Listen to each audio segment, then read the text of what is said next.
Hello, everybody. Welcome back to Arsenal X, the Xbox podcast here on the Boss Rush Network. I'm one of your hosts, Corey Deering, and alongside me, as always, is the joy of the XPcast and my favorite co-host on the Citadel, Stoy Jovic. Hello. Hello. Do you ever drink beer? No, not really. No? Okay. Something about IPAs and having crazy artwork on their cans. It's kind of a weird staple. Yeah. Because IPAs, you either love them or hate them, right? It's true. Like, some people are like, oh, man, it tastes too hoppy and it's gross and disgusting. It tastes like armpit. And then sometimes it's like, you drink it and you're like, oh, I can taste the aroma and the mouthfeel and the citrus aftertaste and all this stuff, whatever. You got these snobs out there. It's true. But the one thing IPA's got is really cool artwork on the can. So yeah, they usually do. Do, especially if they're like local kind of things or like independent. Josh from our podcast told us that it's like they do a terrible job designing a good recipe, but they put all their money into the artwork on the can to make you buy it. Yep, they do. Because you go into a I don't know if you guys have a Total Wine by you guys. It's like a kind of like a Walmart for alcohol. Yeah, naturally it makes sense for us in Wisconsin here, but yeah, like you go down the craft beer aisle and it's all like fancy ass logos and artwork and designs and art and just like, so then you kind of look at it and like, oh, which one looks cooler? Yeah. That's there's a grocery store that we have called Giant Eagle, and it usually has all that kind of. There's like a whole row of just like, trippy can artwork, and you're like, oh, just base your choice off of that, I guess. Yeah, I guess. Sometimes you may get burnt though. Yeah. So, just look at the IBUs. And then they have the ones that are like multi packs where like it's like a 6-pack, but each can is different. Yeah. We talk about collecting and how we collect video games. You collect systems and controllers and stuff like that. There's people out there that probably collect beer cans. I'm sure there are. Well, I remember back in the day, people used to collect special edition pop cans, and they wouldn't open them. And the way they would do that would be drill a tiny hole in the bottom to empty it, and then they would drink it and save the can. Yeah. We had I think we had one of our local breweries here brewed a beer called Fuck COVID right when the shutdowns began. And it was like just kind of easy drinking lager or whatever, but like on the cover of the can they kind of spelled the F word like a little bit differently. But actually one of my coworkers actually gave me that can. Shows up at work, we're talking the hospital. Shows up at work with a beer can with the bottom punched out, emptied. He's like, "Here, I did these for my friends, so I'm giving one to you too because I know you like beer." And I'm like, "That's cool." Yeah. Well, so it was always a kind of running joke when I'm changing at work or something like that, and a beer can falls out of my locker, and I'm like, "Whoops, put that there." We'll just leave that right there, and no one saw that, right? Nobody saw it. I promise. Yep. Let's go do healthcare. Yeah.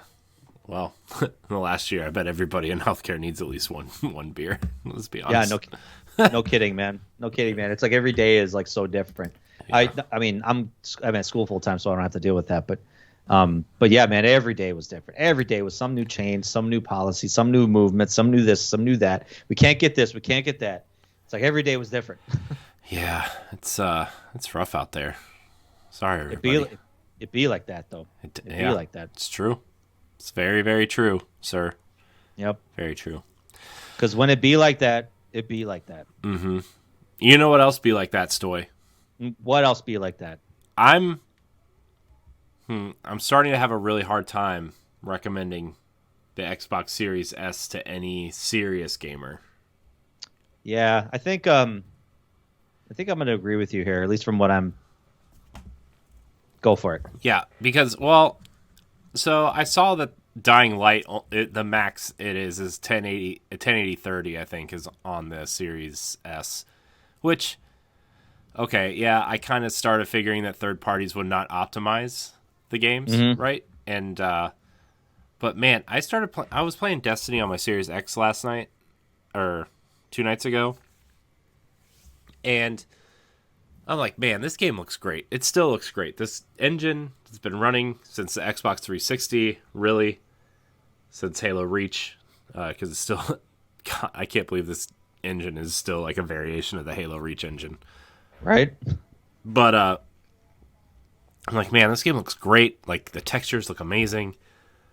Like, even the grass and the rock formations and the textures on the guns, it just all looks really good. And then I turn on my Series S. Don't get me wrong, still plays the same, right? Still 60 frames a second. Still looks pretty good, but I'm looking at it, I'm like, man, these textures look fuzzy. There's no like grass on the ground, it's just like a green texture. These rocks, they're just like rocks. You know, they're not like smooth pebbles that stick out of the ground, you know, that you feel like you could skip across water. Yeah. Some of the particle effects are missing. I'm like, man, I'm just having a really hard time recommending this box to anybody who's like super serious about playing games, especially if the Xbox is going to be your primary system, you know? Yeah. And you want the best of the best. You know, the Series S isn't going to be it for you. Yeah.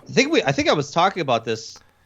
I talked about this with Josh on our podcast, how if you own an Xbox One X, a Series S, with the exception of the, I think, higher CPU, which adds more frame rate, and the SSD drive, the Xbox One X is still the superior system.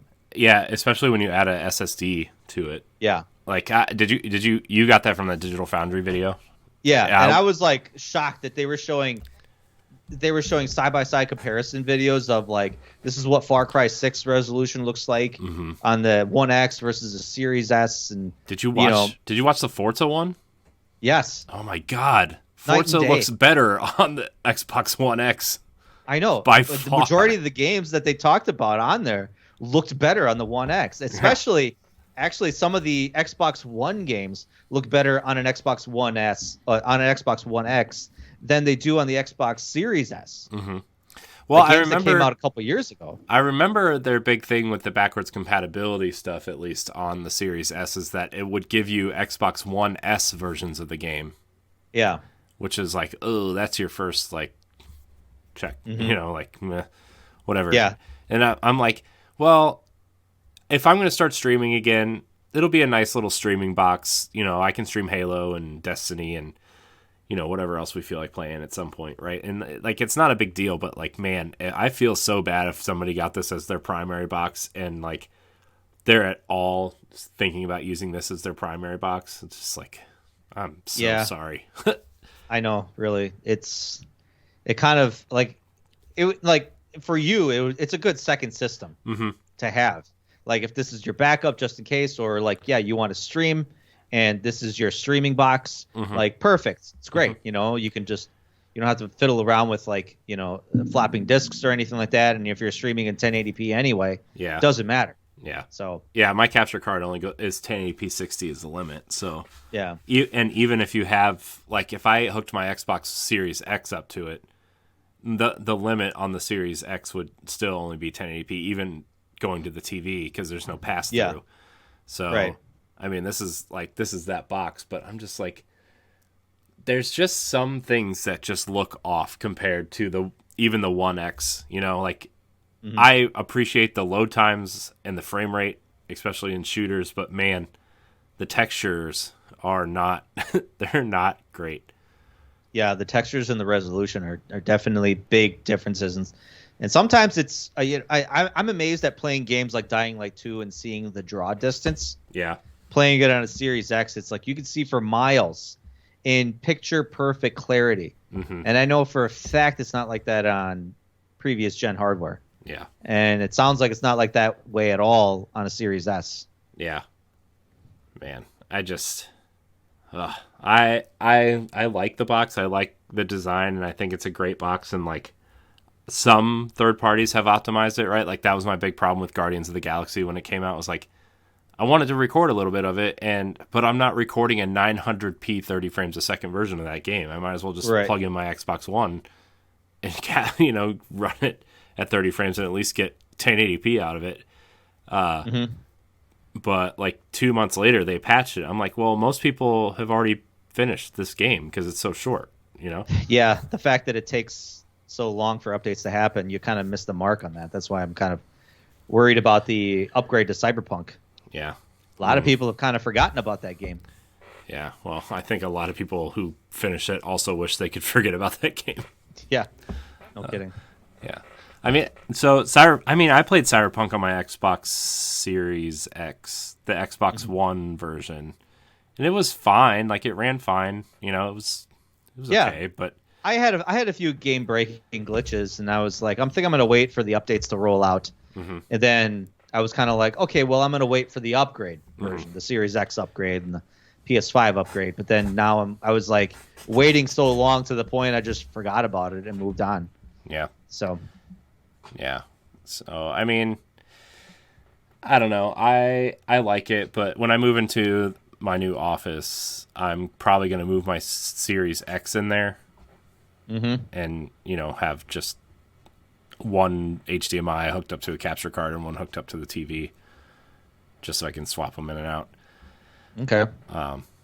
And maybe put my Series S in the living room just to have it in there. It's just, I don't know. It kind of bums me out when I'm sitting in here editing and I'm like, oh, I want to go play some Destiny or play some Halo and turn it on. It's like, oh, man, this game looks so much better.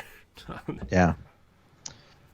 Yikes. Yeah. I mean, I kind of think maybe Xbox missed the mark. They wanted a second system, but they didn't want to spend a lot of money. I mean, even if they would have spent a little bit of extra money and sold it at $349. Yeah. And just gave it that little extra boost. I mean, it's just, man, I don't know. I've complained enough about it today, but it's just like, I'm looking at my Destiny character right now, and there's so the gauntlets have little arm straps on them, right? They're like pixelated instead of like smooth like bump mapping that Xbox is usually known for, right? Like just that smooth. Yeah. And it's just like, and there's little pixels just like, oh, can't quite sharpen that up, and I'm like, oh god, it's just stop, just stop. You tried, I appreciate it, but we're done here. Your 1S is like, I'm trying as best as I can. I know. I'm trying, guys. I'm trying. Anyways, I think that's enough complaining for now, though. It's a tough sell. I mean, if you're not like, some people can't really see the difference. I know. Which is a friend of mine actually shared on Twitter. He says he can't tell the difference between 30 and 60 frames a second, which is asinine to me because I just recently played Uncharted. Yeah. The PS5 upgrade. Yeah. And I could tell a difference like within 2 seconds. Yeah. Yeah, you could definitely tell. There's a lot of people that say they can't tell until they play a game in 60 frames, and they're like, "Oh my gosh, what was I doing with my life?" No, same. Like, what was I doing before 60 frames a second? What was I doing before like extremely fast load times? I mean, shit. I remember like putting on a game like a big open world game and just like hitting continue and then just sitting for 2 minutes, like just dorking around on my phone. It's like now I do that. I hit continue. I dork around my phone for 5 seconds, and I'm like, oh, shit, the game's already loaded. Yeah. I don't know. It just really bummed me out sometimes to see like what. I don't know. Could you see Xbox maybe doing another kind of soft upgrade? Oh yeah. In the future, there's going to be a point. I bet there's like a digital version of the Xbox Series X when this chip shortage is over. Yeah, and I could see them doing that. Yeah, and that'll be like the $400 box, right? They'll have 3 SKUs at some point. Yeah, they'll kind of like phase out the 1S or the Series S. Yeah, and then just kind of dedicate all hardware to like the Well, at some point, probably in like 3 or 4 years, or probably, God, the box has been out for a year already.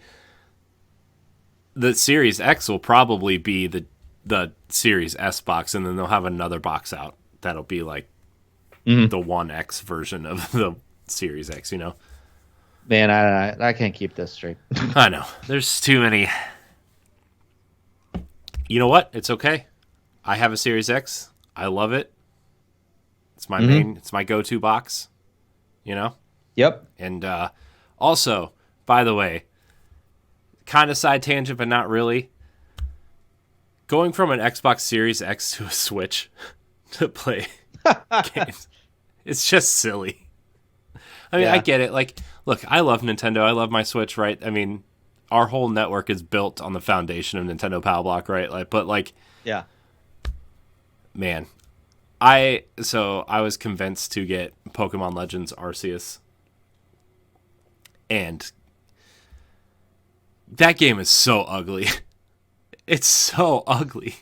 Yeah. Like, the Pokemon look great, right? And like the character models are like serviceable, but that game. I heard they're reused assets. We're talking sound assets, graphics assets from like past games. Oh, you mean a Nintendo game? Yeah, like whoa. I think from other Pokemon games. At least that's what, because we were talking about it on the EXP cast this morning. Like, Dan played it, and he was like, he's more of a Pokemon fan, so he's like, they reused all the old shit from like a lot of the older games, and I'm like, hey, I recognize that sound, or hey, it's the same texture, or it's just. Well, I know a lot of people got mad that what were the first two? Sword and Shield. Sword and Shield, yeah. Reused a lot of the sounds from the 3DS games. Mm-hmm.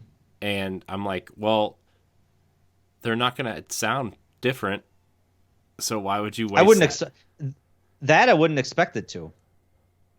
I mean, if you're going to be remastering a game. Yeah, but those sounds are recorded in like, HD audio, and then they compress it for the 3DS, right? I mean, those original files are still stored. And so, I remember a lot of people were mad about that. And then in Let's Go, they used new assets for the Pokemon, like new character assets. Oh, God, what's happening? Mm-hmm. Jeez. Yeah, I'm just going to turn this off real quick. And people loved it because they used, oh man, the Pokemon look great. They have great shadows. They animate really well. And then, what was it? The game after Let's Go. What one just came out? The remake that just came out, I think. I think that was Sword and Shield, wasn't it? I don't know. I can't. Was it Ultimate in Pearl or something like that? I don't know. I can't keep any of this. You're asking the wrong guy. Anyways, people were mad that they used the ones from like updated assets from like the 3DS and Sword and Shield versions instead of the Let's Go versions, and it just like became this whole thing. So anyways, I'm just like, they're not going to look different, guys. It's fine. It's Nintendo. Just they can use their money elsewhere, Well, hey, it sold 6 million units, so they're laughing all the way to the bank. Right? Yeah. Man. So I don't know. But I mean, it kind of goes to show fancy tech, and fancy graphics, fancy sound design, whatever, it doesn't necessarily sell a game. Mm-hmm. Like, the game I hear is hugely enjoyable, hugely fun, amazing to kind of roam around. Yeah, and it is. It's basically overworld, but people are having fun with it, and that's kind of what's getting people to buy the game and keep playing it. Yeah, I mean, it's basically like Breath of the Wild almost, in a way. I mean, it's got hub areas instead of like a big open map, but it's that first step into that type of game that everybody wanted, and Game Freak has never really made a full-on 3D console game before, so... Yeah, especially one that's open world. Yeah. So, I mean, this is a good first step, I think. But, like, back to your... Shout out to Chub Life Nick in the chat, by the way, from WASD and beyond. What's up, Chub? Woo! But, I mean, say what you will. Like, I mean, look how great, like, all these games for Series X and PlayStation 5 look. And they celebrate when they hit like 5 or 8 million copies, and Nintendo's laughing at this re-release of Mario Kart selling 44 million copies. It's pretty much $60 a pop, Yeah. And not counting digital sales either, which is hilarious because, like, I guess Nintendo doesn't know how to track digital sales now or something. But yeah, they never show their numbers on that. It's weird. No. I mean, you think about that. Like, I guess Nintendo fans are the biggest physical collectors, you would say, I'm assuming. But like 44 million physical copies of Mario Kart out there, 37 million Animal Crossing. It's just like IP or the IP. It doesn't matter, like you said, about tech or fanciest graphics or the hardware that's inside. It's about the games, right? And Nintendo clearly has the games everybody loves, and I mean, like you said, they're laughing all the way to the bank. Mm-hmm. Still. Miyamoto's counting his coins. Yeah. Stomping on Toto shells. Oh, man. Anyways, we're not Nintendo Power Block. We'll stop that nonsense. That's tomorrow night, everybody. So we're here to talk about Xbox. Yes. See. Yes. This is Arsenal X, the Xbox podcast. In case you're this is your first time, if you clicked on us thinking we're a soccer podcast, I'm sorry about that. We've had internal discussions about Follow another team. Yeah. Follow a different team besides Arsenal. I mean, they're hitting good form as of late, but you should probably follow another team still. We've had internal discussions about the name. Anyways. We're part of the Boss Rush Network. You can catch us live on Twitch every Sunday night. Shout out to Chubb. Yeah. Being a Red. Being a Liverpool fan. You never walk alone, my friend. I miss Nick. I want him on here sometime soon. He's obviously available if he's watching us. Clearly he's available right now. I know. Right now, he's here. He's available. Yeah. Fuck Columbus Crew. Ooh, boy, that's close to home, guy. I don't care about soccer. You can make fun of them all you want. Where was I? Oh, every Sunday night on Twitch, podcast services, YouTube every Tuesday morning, on our website, bossrush.net. If you listen on iTunes, Spotify, leave us a 5-star rating. Subscribe, share, rate, review, all that stuff. Buy our Arsenal X merch on the Boss Rush store. That's all I have to say. I'm not going through all of it right now. We're going to jump into what we've been playing. Stoy, what are you playing? I beat Uncharted 4 on the PlayStation 5 upgrade. And it's nice if you own the previous copy of Uncharted 4, you get a $10 upgrade, and you get the $10 upgrade applies to both that and the Lost Legacy DLC, which I didn't know that. I thought it was $10 for each because I was like, screw you guys for like charging me $10, like instead of paying $50 for the disc version or just the straight game, whatever. But yeah, it includes both, and it launches off of one hub, which is really nice. So you don't have to like click over to Lost Legacy or click over to. All you got to do is put the Uncharted 4 disc in, and then you get the Lost Legacy, which is strange to me because I was under the impression that you needed the Lost Legacy disc to play Lost Legacy, but So whatever. Well, anyway, the way Uncharted 4 it came with a season pass, which gave you a bunch of multiplayer stuff and the expansion, which is Lost Legacy. I don't think Lost Legacy. I thought that was its own separate game. Well, people who bought the expansion pass for Uncharted 4, it was supposed to be an expansion to Uncharted 4, but the project grew too big.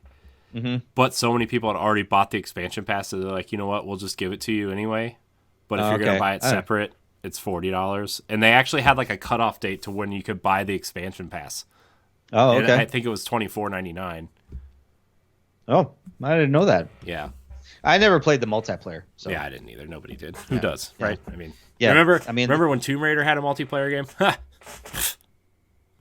Jokes. When? The reboot, the first reboot game had a multiplayer. Yeah. No one. And there were achievements tied to it. Yeah, that I hate when they do. Like half of them. And one of them was like become a legendary raider or something, and like nobody played the multiplayer long enough to even come close to that.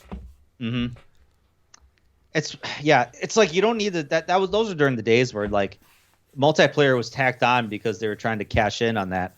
Yeah.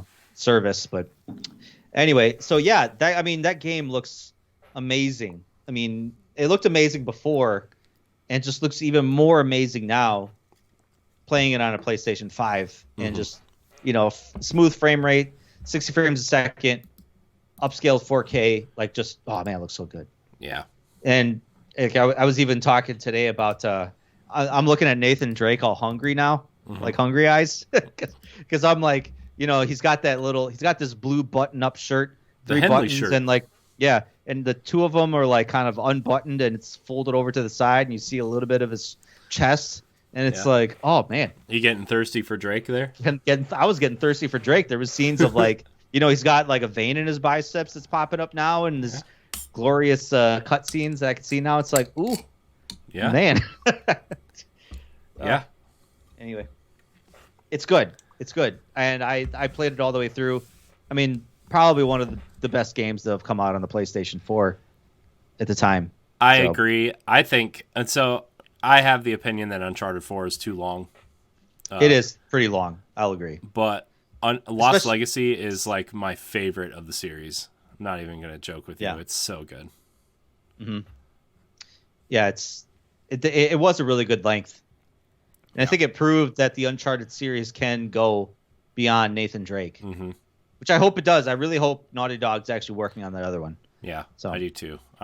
Well, what's the rumor? The rumor is that it was Bend, but then they didn't want to do it. So somebody's working on Uncharted, the next Uncharted, though. Anyways, continue. Sorry. Otherwise, I've been playing Dying Light 2. Been kind of getting some time in on that this weekend. Not as much as I'd like to, because I've been hearing so many people like logging in like 10, 12 hours in this game over the weekend.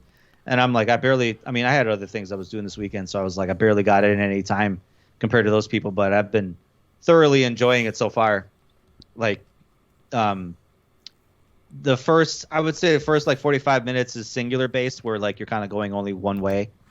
And then once you actually get into the city of Villanova or Villeneuve or whatever, I feel like it's French, but you get to the city that's like walled off, and everybody lives in this city, but like they're still like zombies. They're still infected in this city, and you have to kind of manage both, all while trying to either serve the people or serve the peacekeepers. Because you got the survivors that are just out there trying to live, and you got the peacekeepers that are like, we need to maintain order, we need to maintain some discipline here. So you're trying to kind of navigate both, and then there's people in the middle of just, you got bandits that are trying to kind of like fuck people over every chance they get, and you got other people that like, you're some new guy that shows up and no one trusts you, so you got to kind of, it's the typical open world gameplay trope of just like, well, I got to prove to these people that I actually mean well. And you do these side quests. So the one thing Techland does really well is like parkour and fast moving. Like it's so good. Yeah. The traversal on the rooftops, the climbing, the jumping, the rolling, and all the other kind of acrobatics you could do. Like, so fun to just kind of get into a groove. But this city is so chocked full of side quests that it's like you'll be running and all of a sudden something will pop up right in front of you, like, hey, here's a quest. Hey, here's the thing. Hey, here's the person in trouble. Hey, your actual objective that you were supposed to go to was 200 yards back that way because you completely missed it. So now you got to go back. So there's so many distractions in this game, like you can't even keep it all straight. Like sometimes you forget, like, where was I going? What was I doing? Oh yeah. So but it's all like great content. Like the stories, the writing in this game is pretty amazing. Like very, very emotional writing, very emotional acting. Cool. And it's a very diverse cast. So like it's weird because like you think you're in a French town. They just say you're in a European city. And you see people talking in French, French accents, whatever. Of course. You'll see somebody talking in an Australian accent, and then all of a sudden, like, you get these bandits that are like southern country bumpkin people. They're like, "Hey, what are you doing over there? Let's get them." It's like, right. I was just talking to a guy with a French accent, and then a German guy, and then now I got some like hodunk Alabama boy chasing after me. And those bandits are fucking annoying. Yeah. Yeah. It's like you're just trying to kind of run across the rooftop, minding your own business, and some bandit 20 yards back is like still chasing you because he's like, I don't like the way that guy's doing it. Get him. Get him. Get him. It's like, just, I didn't even touch you or acknowledge you. Leave me alone. But leave me alone. So yeah, but I mean, the game is so much fun. There's so much content, so much to do, and just side quests are good. Characters are good. Story is good so far. Like you're in this city trying to find your sister, and you have to kind of befriend some bad people to kind of get to where you're going. And there's obviously kind of like a backstory to it. Yeah. So that's cool. Are you? But are you gonna play all 500 hours of it? No. Are you sure? You don't want to see every blade of grass? No.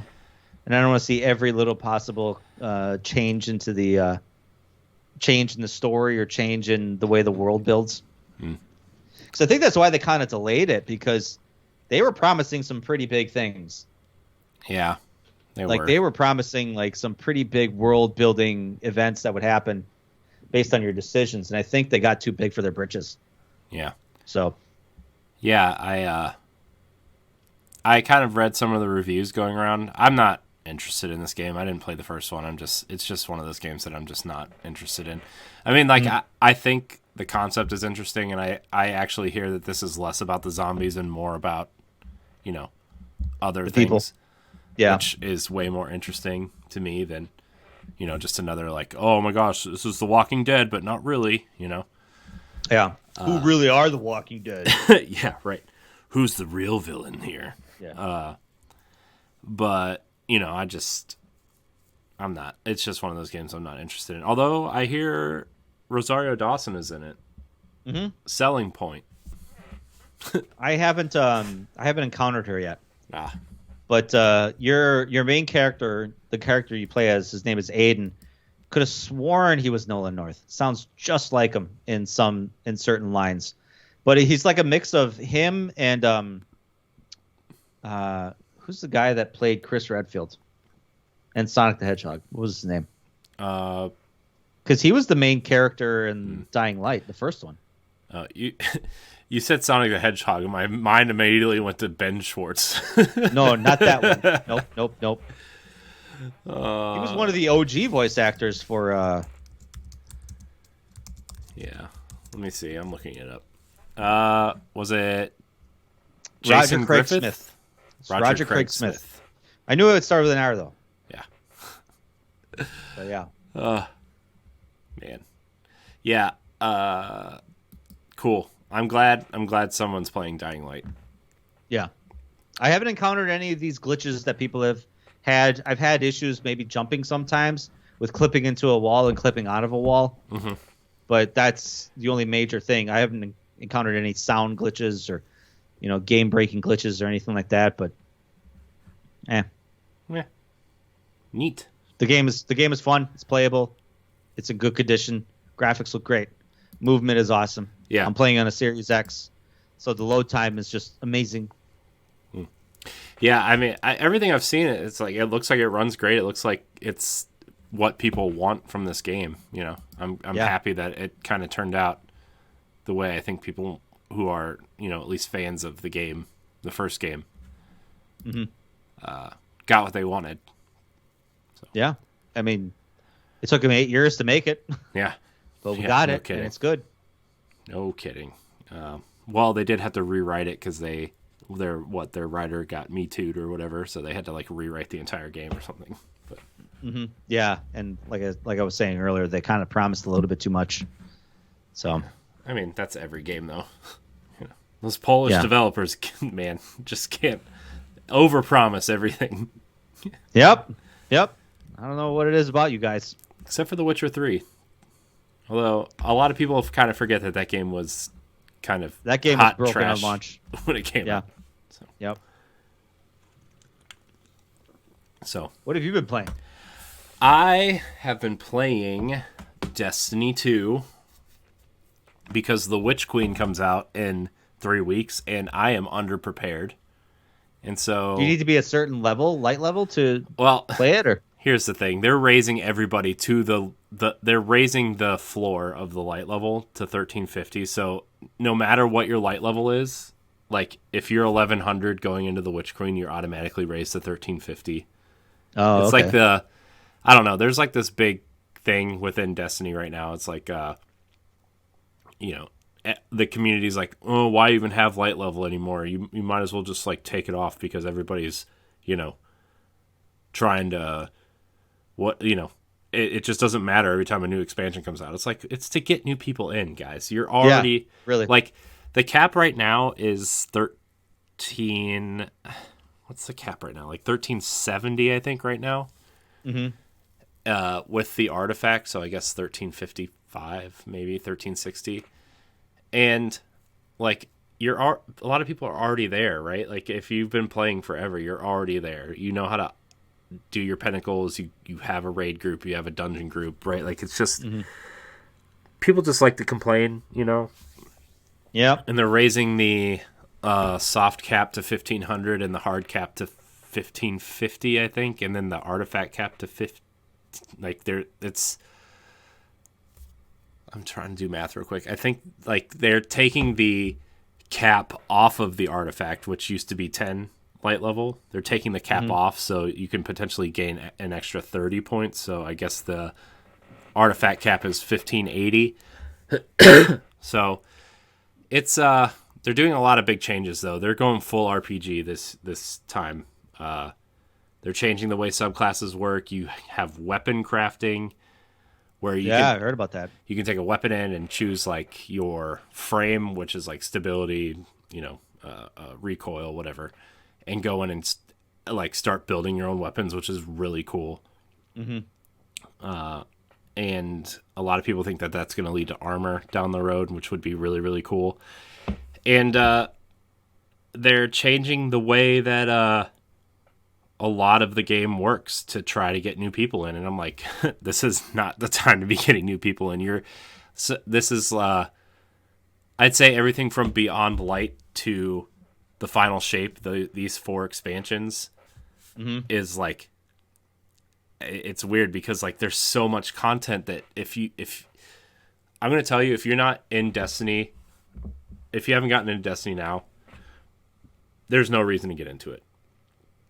If you're into it for the story, there's no reason to get into it because the content vaulting, right? They're taking the most important expansion out of the game. So like you have no idea, like people who have jumped in with Destiny 2 now have no idea who Cade 6 is, right? Like Destiny 1 fan favorite. He's probably the best character they ever created up to that point. Forsaken is like, spoilers for Forsaken, but it's the whole marketing thing for the game. Cade gets murdered by Aldrin Sov, who's the Awoken Prince, and he raises an army of Fallen called the Scorn, and you kind of go on a mission to take him out, right? It's like an assassination mission. The whole campaign is like a tracking and assassination mission. And he comes back as a guardian called the Crow, and he's actually one of the most compelling characters now. He's actually a really great written character because he goes through this transition of he's the only guardian that we know about his previous life before he was resurrected as a guardian. And so everybody remembers he killed Cade, but he does not know that he killed Cade because once you get resurrected, your memory of your previous life is gone. Like you just don't remember.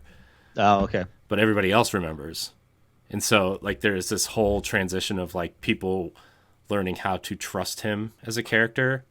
And that whole transition was really interesting. But you only get that in the seasonal storylines, which go away when the next expansion comes out. So like this whole like Forsaken and Shadowkeep, like if you didn't play the seasonal stuff, you don't get that stuff. You don't see him get resurrected. You don't see him go through that transition to become the Crow.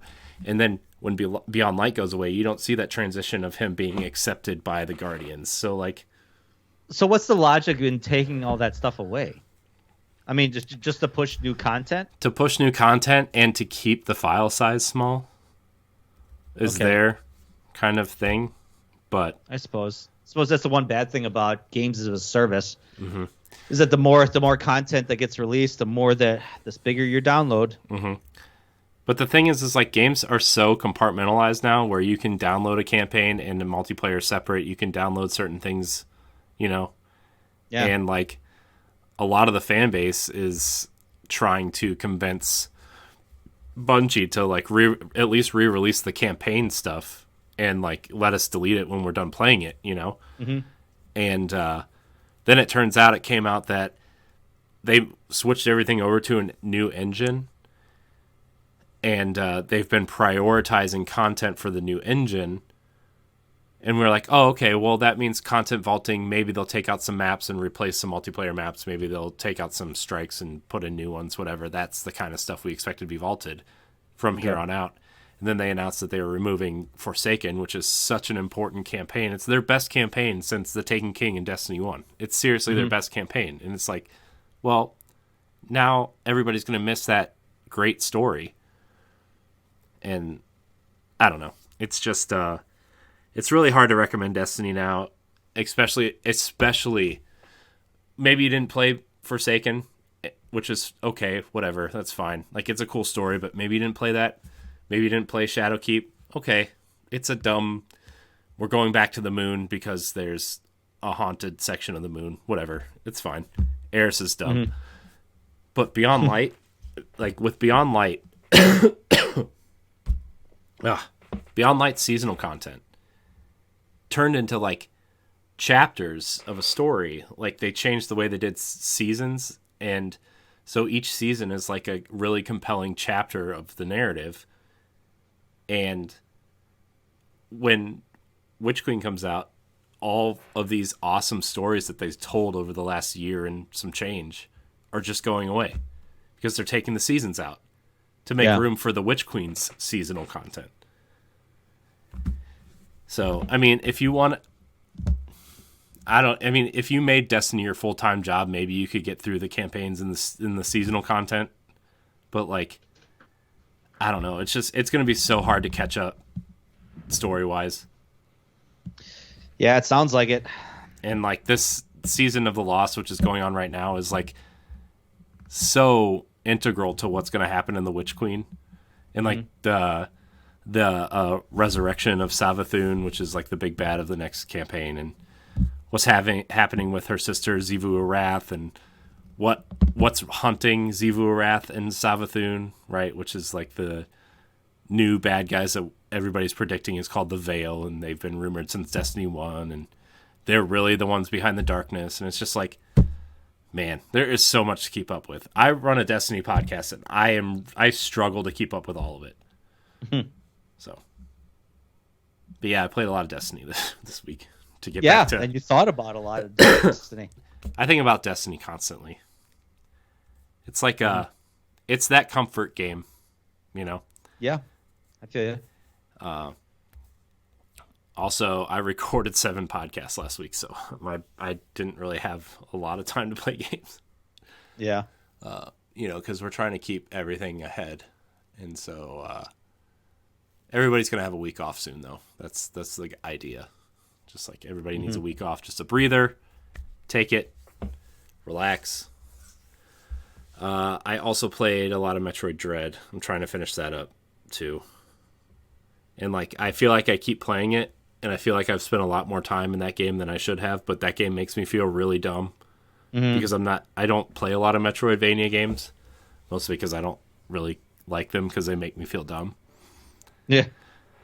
This one makes me feel because there's honestly no direction in a lot of those. Like there's no like follow the checkpoint or follow this or follow that. A lot of times you wander aimlessly trying to find your way. Yeah. And so I am like trying to find my way through this game, and this one's a lot easier to follow, I guess you would say. It's like put together really well to know where you're going, but still feel like banging my head against the wall sometimes. And then like there's this one point where like there's this platform that was an elevator, and I didn't know this platform was an elevator. Yeah, I remember you talking about that. I just kept running past it, and I was like, God, man, this is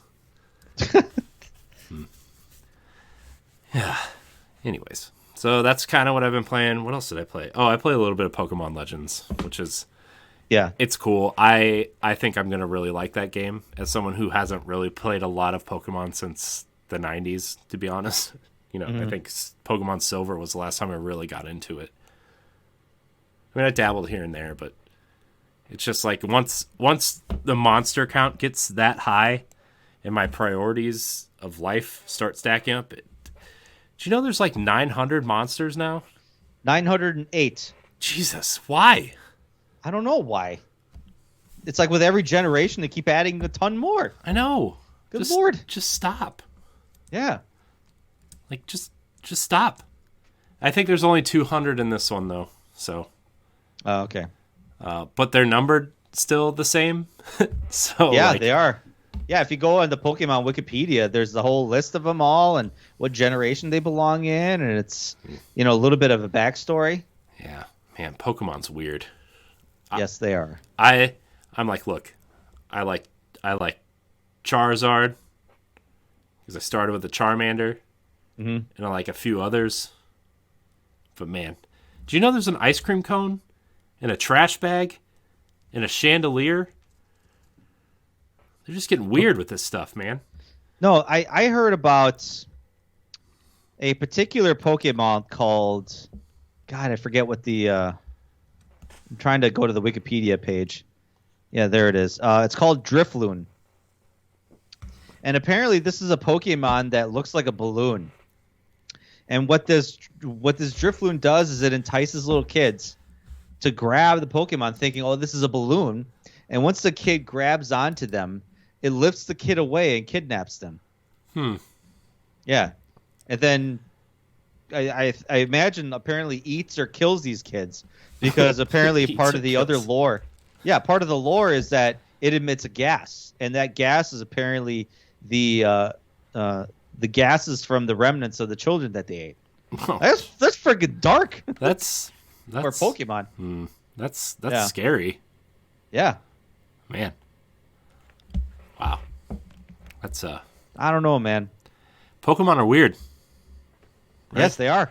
They just keep getting weirder. I feel like everybody at the Pokemon company before they make new monsters, they're like, we're all gonna get really baked, and then we're just gonna go sit in a room and draw pictures, and these are the new Pokemon. Yeah. And then we're going to give them crazy names. Let's give this one a cool backstory. Yeah. Let's make it like kidnap kids. Like, is that pretty dark? Nah, it'd be cool. Oh, by the way, he eats them. And that turns into the gas. Yeah, when it dies, it's said that the gas it excretes is children's souls that it ate. What the hell? Oh, it's so scary. Yeah. Man, good times. Good times. Good Pokemon. Good. Good wholesome family game. Yeah. Kids game, guys. This is a kids game. Yep. Kids game. Jesus. All right, Stoy. Did you pick anything up this week? I got Simpsons Hit and Run for the Xbox. Ooh. My friend Josh was he acquired a large collection from a friend of his, and there was like a whole stack of Xbox One, regular old Xbox games. And he's like, yeah, I mean, out of all the stacks of games, he told me to pick a few. Like, I ended up actually scooping up Operation Raccoon City from like a physical? Yeah, a physical copy of it on the PS3. So I was like, oh, fucking take it. I don't care, whatever. I have it for Xbox anyway, so it doesn't matter. But yeah, I never had a copy of Simpsons Hit and Run ever, which was the weirdest thing. Because I was like, I looked at my collection and I was like, wait, I don't have it. So it's kind of weird because I have so many games that, but I always think I have a good idea of what I have. Yeah. And I looked and I was like, I don't have that game. That's weird. So yeah, I scooped that up. I actually scooped up the deluxe edition of Dying Light 2. Ooh. There's a problem with the cart with the case, man. There's a problem with the case? There's a problem with the case. Is it a steel book? It's a steel book. It's a steel book. Now, you know how for starters, for some reason Microsoft decided to put the disc on the left side of the case as opposed to the right side of the case. Oh, right? Yeah, that is a physical thing for Xbox, isn't it? Yeah, it really is kind of weird. So, and you know the spine of the disc, it's like the letters go from like bottom to top. So like you read it from the bottom to the top. Well, they screwed this up, this steelbook, because it reads from top to bottom. And like when I put it in the, when I put it on the shelf, it's like everything reads normally, and then all of a sudden you'll go to Dying Light 2 and it's like kind of reading the other way. Oh. So it's kind of messed up. And that's messed up. But the game comes to the sleeve, and the sleeve is the correct way. Yeah. So I guess that's I'm annoying. just leaving this. I guess I'm just leaving the sleeve on, just to kind of, alleviate my obsessiveness with the way my collection looks on my wall. Oh, dude, that's so annoying. Yeah, it really is. I don't like it. Oh, that's so annoying. I was annoyed. I remember when I got my Xbox One, I remember opening the discs, and I'm like, what the hell? Did they do this wrong? Did I get a faulty disc case? Yeah. And then once I started realizing all the discs are like that, I was like, what? Why? Yeah. Yeah, I remember doing that with the Master Chief Collection when I got it for Christmas that year. Because I got that year for Christmas, I got the Assassin's Creed Xbox One bundle, and it came with digital codes. It didn't come with boxes, which at the time really annoyed me because I was like a huge collector back then. Mm-hmm. And then why give me a disc? Why give me a case with no games in it? Yeah. Whatever. And I had Assassin's Creed Black Flag on Wii U, so I ended up gifting the code to someone. Mm-hmm. But I got the Master Chief Collection disc, and I remember opening it up. I'm like, what is happening to this box? Did they just like flip it around? And I like actually tried to flip the box around, but then the Xbox logo's on the bottom, and I'm like, what is happening here? What am I like? I thought I was having a stroke. I was like, what is happening? Yeah, I feel you. Oh, man, that's. Yeah, it was definitely interesting to come to that realization, because I looked at it and I was like, I don't think this is right. I was looking at the case and I'm like, I think this is backwards, and I put it on my shelf and I was like, no shit, it is. Yeah. So, whatever. Yeah. You know what really annoys me though about the Xbox One cases is they never came up with like a complete design for it. Mm-hmm. So almost like you can tell like every 3 or 4 months the cases the boxes would change, especially for like exclusives where like Quantum Break said console exclusive to Xbox One, and then Gears would just say Xbox One exclusive, and then like Halo 5 came out and just said only on Xbox One. I'm like, pick one. Just pick one. Well, yeah, like I think the Series X copies of games just say Xbox on them. They do. Yeah. But the Xbox One games say Xbox One. Yeah. But then I have Gears Tactics, which is an Xbox Series X game, but it's for both. But then I have Halo Infinite, which has that nice little like white cutout, right? Like they're starting to do now, which is great. But like they don't line up together, and it really bothers me. Because like even the tops of the boxes where like Halo Infinite's like space between the paper and the top of the box is like, I don't know, like 1/4 of an inch, right? But then like Gears Tactics still has the Xbox One style boxes where it's like 3/4 of an inch and the paper is wrapped around. I'm like, oh my gosh, just please fix this. Really, honestly, they just need to pick a design and just go with it. At the very least, Sony has it where it's like, we're just going to make it all white. Yeah. And that's how different we're going to make it. Jesus. Yeah. Man. And it really bothered me when the PlayStation 3 did that too. Remember when they had the Spider-Man font? Yep. For a while, and like the first like 2 years, all the boxes had like the red thing with the the Spider-Man font, and then the boxes that move forward with the regular PlayStation font. And I was like, oh my gosh, what are you doing?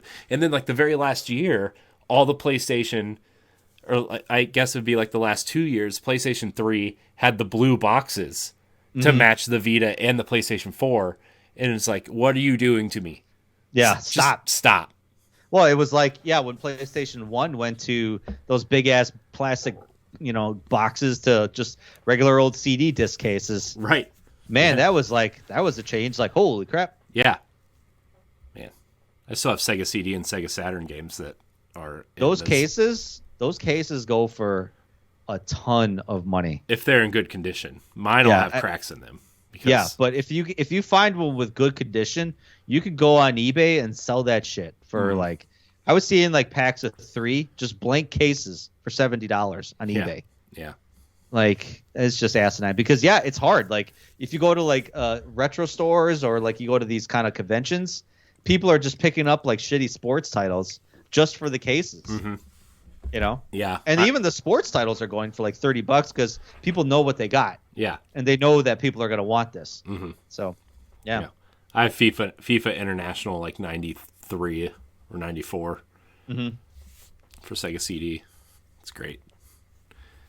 It's actually you not could probably great. sell. You could probably sell that for like $30-$40 to you just for the case itself. No, I already have FIFA for the Sega CD. Yeah, so. I figured you probably have every FIFA game since like 1991. No, I don't. I sell those ones right away. Actually, you know what? I have FIFA 22. I still haven't played it yet. Well, it's coming to Game Pass in like a week and a half, so. Yeah. Oh, man. I picked up some games, Stoy. Yeah. Yeah. I completed my digital Splinter Cell collection with Chaos Theory, which I hear is the best one. It is the best one. Yeah, so I own them all digitally now. I have a soft spot for Pandora Tomorrow because they had your commander or your whatever the guy's name was, Lambert, I think.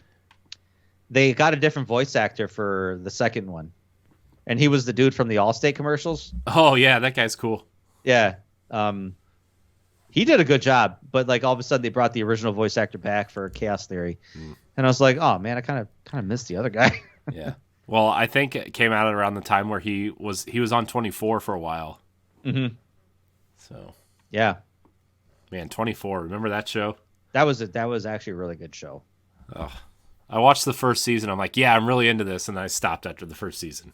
Yeah, I think I got through the third season when it started getting a little bit batshit. Yeah. I was like, I think I'm done. Yeah. So I picked that up. I picked up Valkyria Chronicles 4 Complete Edition. Ooh. For those who don't know, it's like a mix between a third-person shooter and a strategy.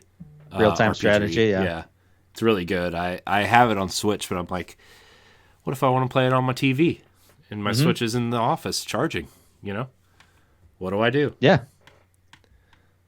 Plus, it runs at 60 frames in 4K on the series. On One X, I guess. So on One X, yeah. Or Series X, or whatever. Yeah. And then I got, you're going to be proud of me, Stoy. Are you ready? Okay, yeah, go. Resident Evil 3. Oh, wow, the remake? Mm-hmm.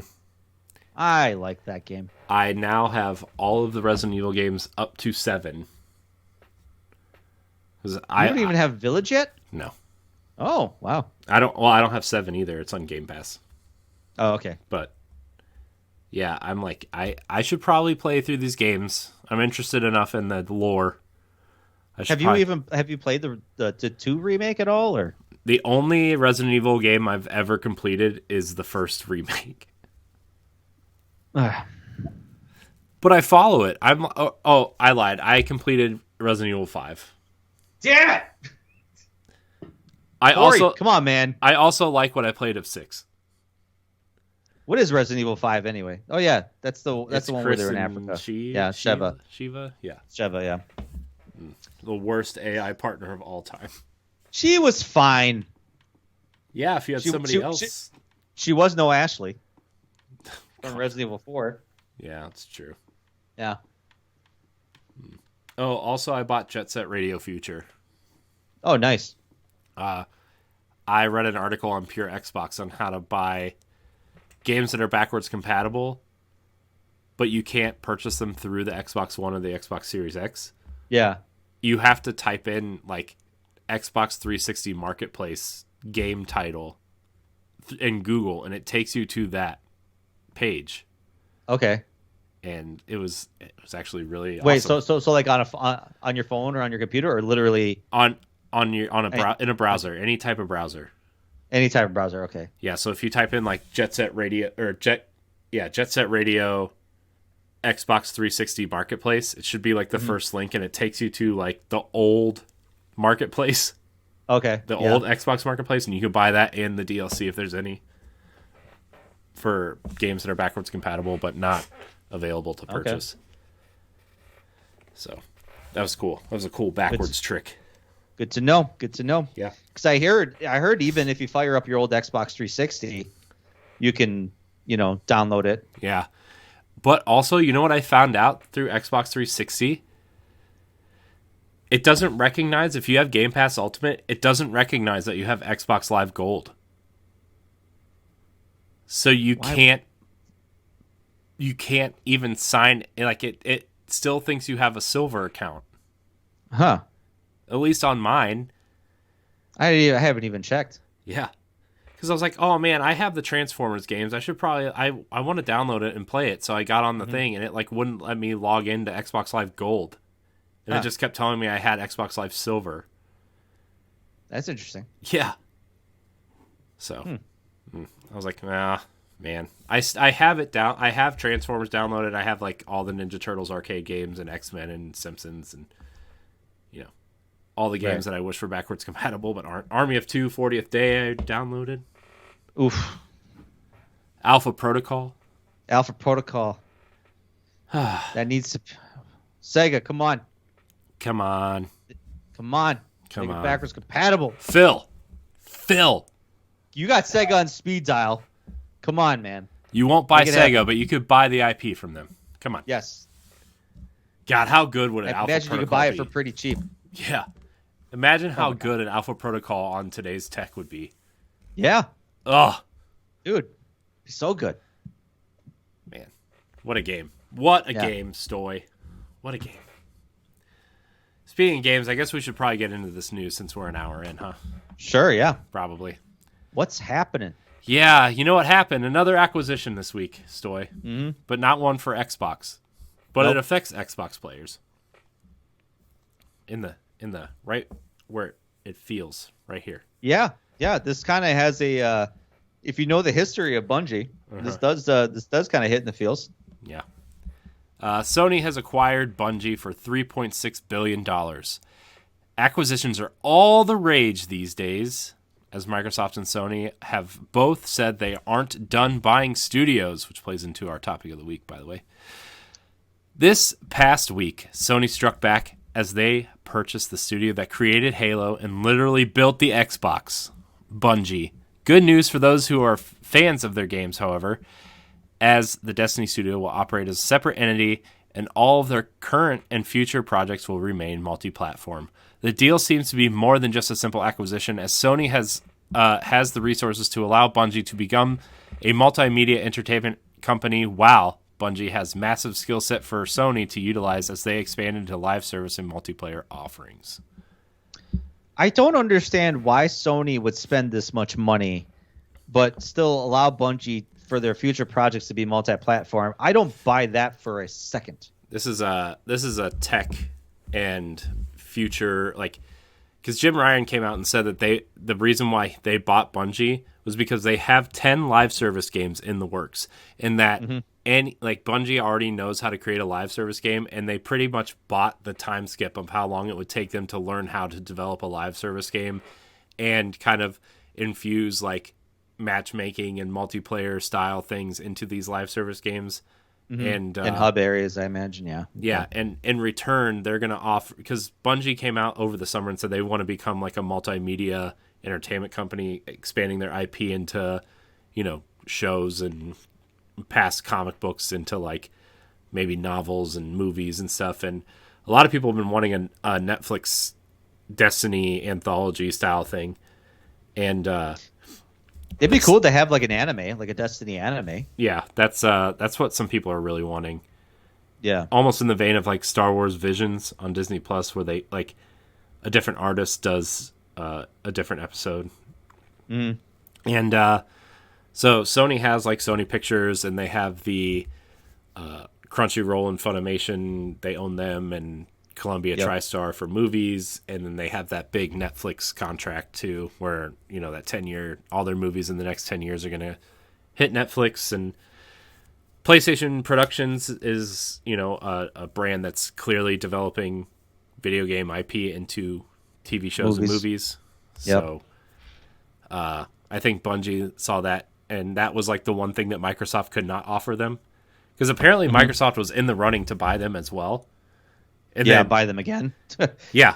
Well, I think they were going to, and then the Activision thing came up, and obviously, no offense to Destiny, but Call of Duty is way bigger than Destiny, and like all of Activision Blizzard's IP together is bigger than what Bungie has to offer. As much as I prefer Destiny over Overwatch and Call of Duty and stuff, like, it's clear, right? And they clearly paid for it also.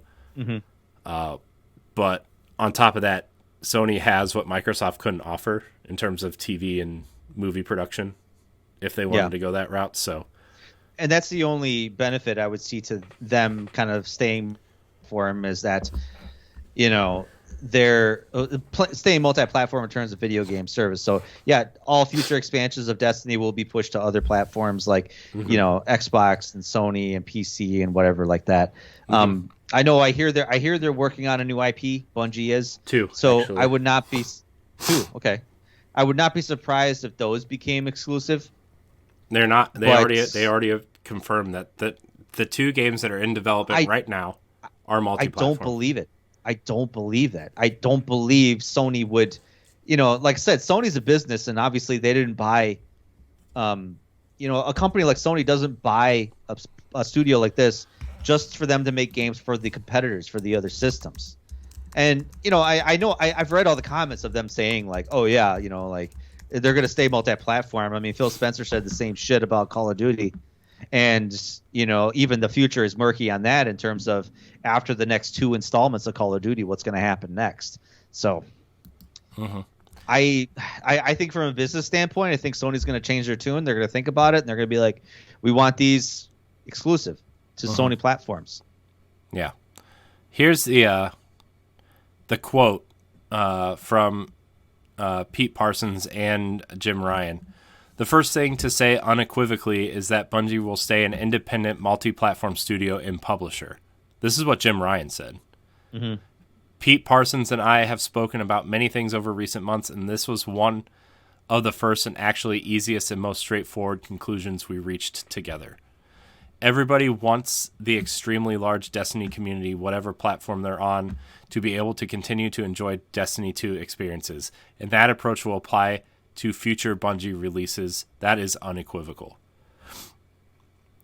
I mean, I get things could change in like 5-10 years, right? Like, yeah, I know they have kind of like a 5-year plan for Destiny right now, right? And that's going to be, you know, multi-platform. Matter, which is their new IP, their one new IP. It's like I think it's like a hero multiplayer shooter in the vein of Overwatch.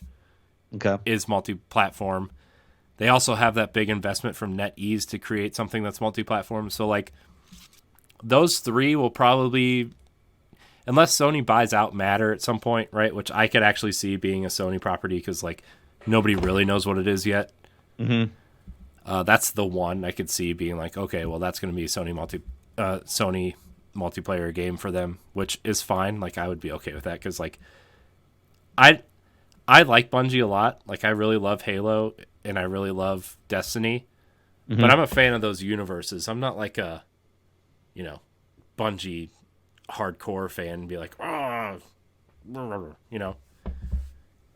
So, yeah, I mean, like I said, I still, Bungie being kind of independent is the best case scenario here because they have been fiercely independent ever since, you know, leaving Microsoft to do their own thing, getting picked up by Activision, and then ultimately leaving Activision themselves because, you know, Destiny 2 was a turning point for them where they took the mistakes they learned from the first Destiny, doubled down, and really made Destiny 2 a great game and something with longevity and staying power. Like, it's the fact that it's been a full service game with still more content 5-6 years after its release is still amazing. And Sony obviously sees that as potential for, you know, a really good, live service game engine. It's really the only one outside of like Fortnite, which I don't even really kind of count as this in the same vein as Destiny, right? Like, I mean, yeah, how many games have come out and been like a Destiny like that have just fallen off, right? The Division, right? Like, I think the Division, basically almost every Ubisoft game. yeah, the Division, Ghost Recon, Avengers, right? Like the Avengers couldn't stick the landing, right? I mean that's Marvel's a huge property, and like that couldn't even stick the landing. And so, like you said, I think Sony sees like the consistency and the longevity of Destiny as something that they can utilize in the future for them. Yeah, and I wonder if Sony knew that Microsoft was on the door. Yeah. On their door, and I think they came in and swooped it up. I mean, obviously this wasn't a knee-jerk reaction to Microsoft announcing that they picked up Activision because this deal was probably months in the making. Yeah, they started talking last summer, I think they said. Yeah, last summer, yeah. So it was just kind of like the timing of the announcement. Like, obviously, our investors need to know and understand what's our response to this, and of course, naturally, bam, this is our response. Yeah. Is it as big as what we thought earlier of like maybe having Sony pick up Capcom or Konami? No, but from what Jeff Keighley says, there may be more on the horizon. Yeah, and I mean, as someone who like doesn't really care about these acquisitions and whatever, I do have to say this one kind of was like a surprise, and I don't want to say it hurt. Because like I don't own Microsoft or Xbox or no stake in Halo whatsoever or anything. Right. But like, just as a fan of the platform, seeing like the company that basically built your platform is now playing for the other team was kind of like, oh man, my heart would have definitely traded the Activision stuff for this company, right? Just as a fan of Destiny and Halo, but good for Sony. I hope they create something other than a third-person over-the-shoulder action game. Right, yeah. Not to, like, keep beating that drum, but, like... And as great as Sony games are, right? Like, Uncharted's amazing, and Horizon and God of War are, like, some of my favorite games of all time, but, like, they're all third-person action games, Well, that's what sells. Yeah. Single-player games, that's what sells right now. Yeah. It used to be first-person shooters, but now they've since moved on. Yeah. So... but man, $3.6 billion. I know Bungie's has already expanded their hiring, so it's great. Yeah, I bet. Yeah. All right, Stoy, we're gonna move on from this acquisition story to the other way around, I guess, in a not so big way, but still. MLB The Show will debut on Xbox Game Pass for the second year in a row. That's kind of crazy how a sports title is coming to Game Pass like on day one. Yeah. Yeah, it's cool though. Like, I mean, MLB is a big deal. Like, that's I mean, it's the only. I mean, I guess Madden's the only football, and NBA 2K is really the only NBA game. But it's cool that this is kind of different because of the whole Sony San Diego development thing. I guess is kind of like. It just hits different for some reason, and this is where I wonder, like, how the hell this could happen, like, how Sony could be okay with this. Well, I think it's the Major League Baseball. What happened was Sony's contract was up with Major League Baseball, and I think the only way they could renew the contract is if they agreed to go multi-platform. And this is a big deal for them, right? Like, MLB The Show is quietly one of their best-selling games every year. Yeah, it really is. It's arguably the best baseball game right now. Yeah, to date. I don't know, man. RBI Baseball for Switch is great. FIFA is doing that with they're with EA now, where they're like, listen, we know like you have a monopoly on all FIFA games, but we're looking at other options to kind of explore with other developers to make good soccer games. Yeah, which I hope pans out because FIFA's been the exact same for the last like 5-7 years. Yeah. Well, isn't FIFA asking for like triple the money that this original contract was? Yeah, and I think they're doing that on purpose because they want to make it impossible for EA to buy that again. Yeah. And EA already trademarked the name EA Football Club. Which would be probably the game that they go to after, like, if they don't re-sign with FIFA, right? I'm assuming. Yeah. Well, I mean, they could re-sign with. I don't know what the contingency of the.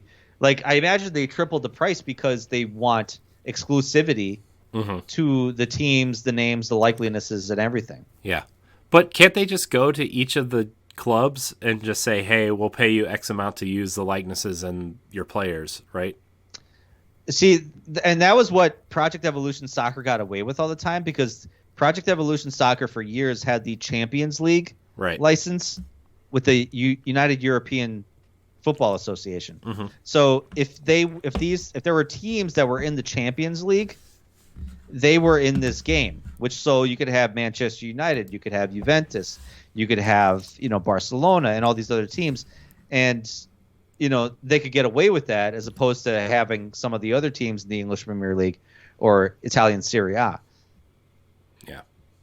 So it's just it's such a murky mess. Yeah. But yeah, I mean, EA. I mean, as much as I hate to admit it, EA knows what they're doing in the sports space, at least in terms of making money. But they need to, and instead of, and this is kind of goes against what a lot of times we've been talking about with studio acquisitions and everything like that. Like sometimes that could hurt the video game development world because, EA Sports has been known to not really innovate the sporting games in the last few years. Mm-hmm. That it's always been just either roster refreshes or, maybe small little bumps here and there. But, they need to be challenged. They need to know that someone is behind them catching up. So that means they need to push their innovation, or they need to push their, hard work and trying to kind of provide something new for the fans to get them to keep coming back to them as opposed to their competitors. Right. Yeah. Bring back the EA Sports of old when, they were competing with other people.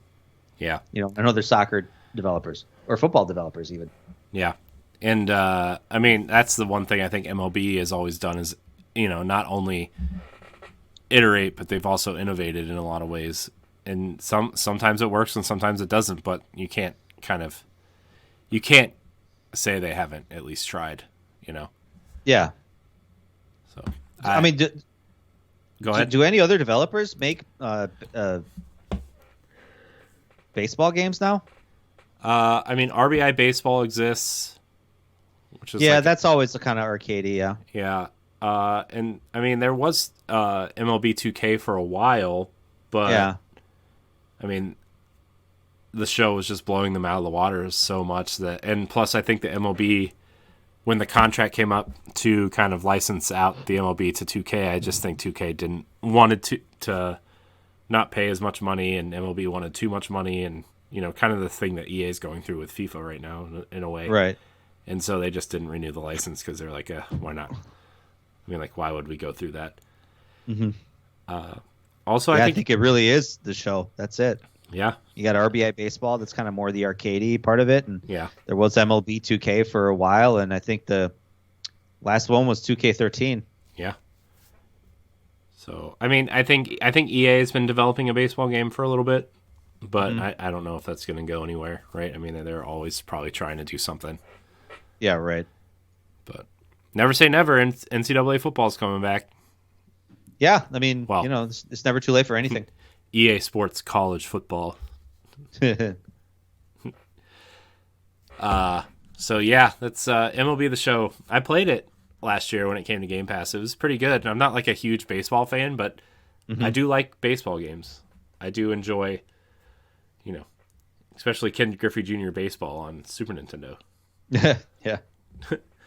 And like Home Run Derby in that game. Oh my gosh, dude. You should just... They turned up the stats for home runs and Home Run Derby, and like if you just hit the ball at all, it would just be a home run. Oh yeah. Well, I mean, you're in there hitting home runs, so you got to be hitting home runs a lot. Yeah, it's part of the game, right? It is. At least back then. Yeah. But yeah, I can't remember the last time I really played a simulation baseball game. I really can't. Yeah, I played a little bit of the show last year just because it came to Xbox, and I was like, oh, okay, well, It's Game Pass. I don't have to pay for it. I don't really care about baseball, but it'd be cool to play a little bit. And it's surprisingly intuitive and deep, which is something that a lot of EA Sports games are missing, I think.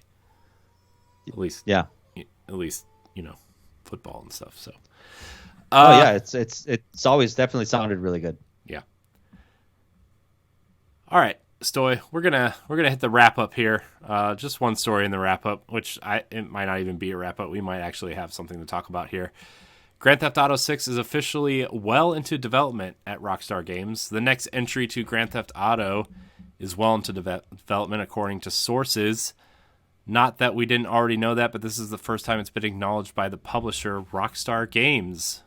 Not much else is known except for the rumor that the game could be returning to both Vice City and Liberty City. So the one thing I wondered with my other guys is, do you think they're going to sell the online and the campaign separately? I don't think so. Well, because honestly, they did that. They did that with 5. Red Dead. They did it with Red Dead too, and they did it with Red Dead. Because when 5 came out, the multiplayer, the online portion, didn't come out for like 3 months after. Mm-hmm. So when you bought the game, you just bought the campaign. I think my theory is they're going to sell, if you buy like what the product is, Grand Theft Auto 6, mm-hmm. you're going to get a campaign. Like, say you buy like the $60 or $70, the base version. You get the campaign. Right, yeah. You get like an online starter pack, mm-hmm. and like it just comes with online, right? Yeah. I bet Grand Theft Auto Online 2 or whatever it's called will be like a $10 or $20 package.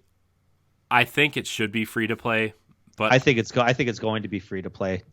But I just the way they did Red Dead Online. Mm-hmm. It was $10 or $20 to play online only, which I get. Yeah. I get Grand Theft Auto is bigger, but like they charge $20 for Red Dead Online. So, I mean, that could be a thing. Maybe it's free to play, but if you buy the $20 online version, you get like the perks that you would get if you bought the $60 package, right? Yeah. And then they'll have all their like super duper gangster premium bundles or whatever they're calling them. You know?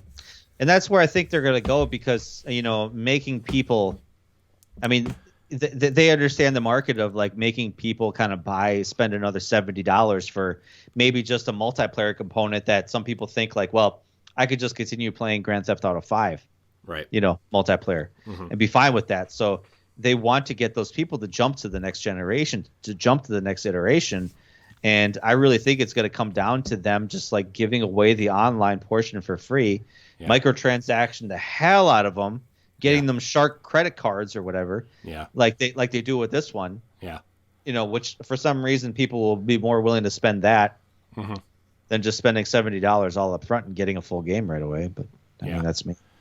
Yeah, but that also gives you a taste of the game, right? Like the free to play aspect is like, that's how a lot of people think, unfortunately, is like, oh, well, you can, that's how, remember when Hitman was first coming out and they released the first episode for free?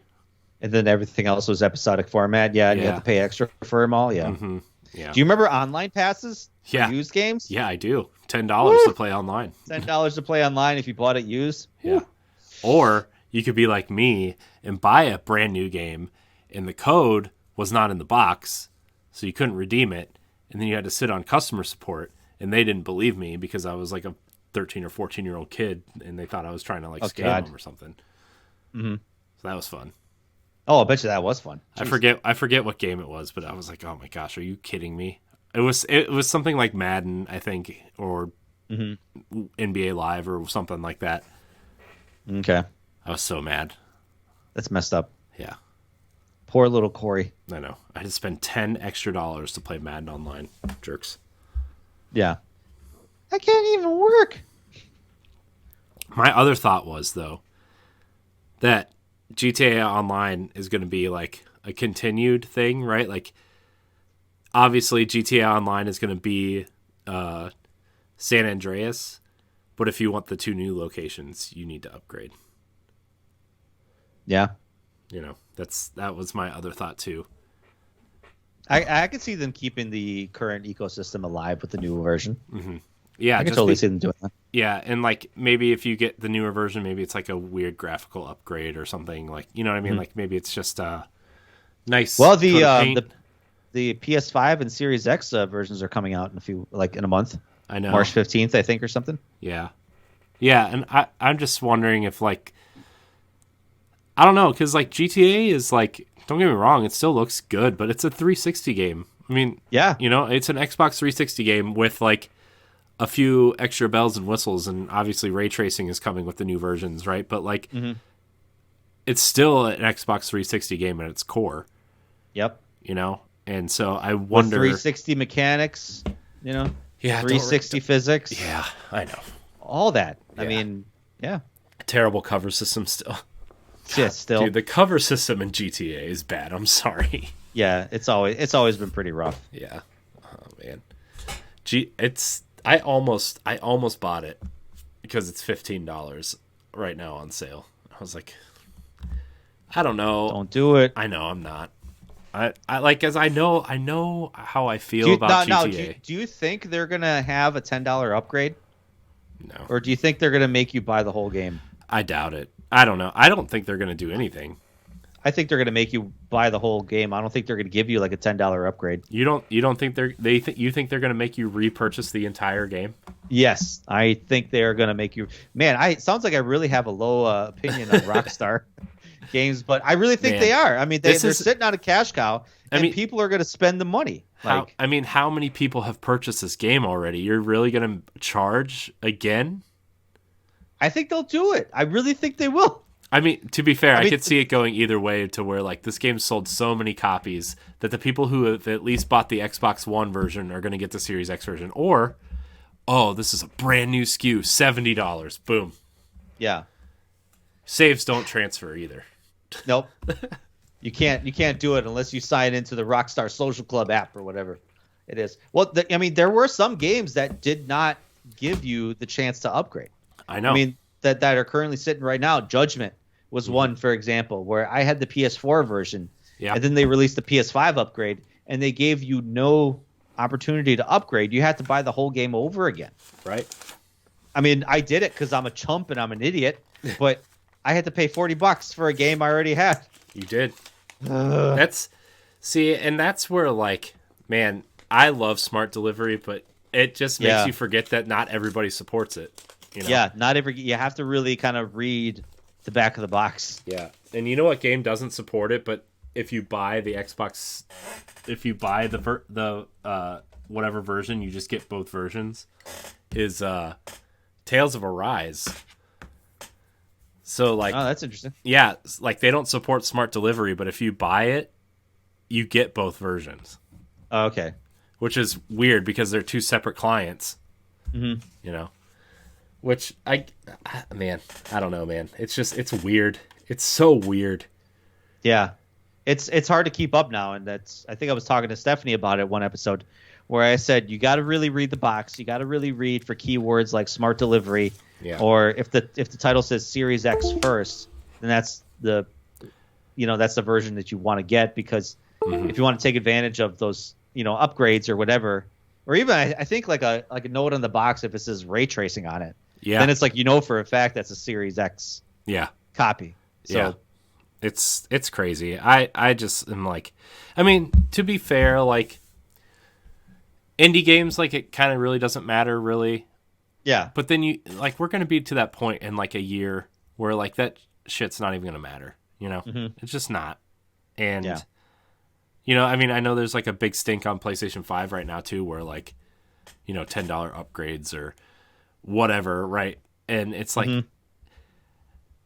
I get it at launch initially, right? Like, that sucks for players who are buying into the like, the hardcore players still have to pay you more money, but, like, the vast majority of people buying these consoles, oh my gosh, what just happened?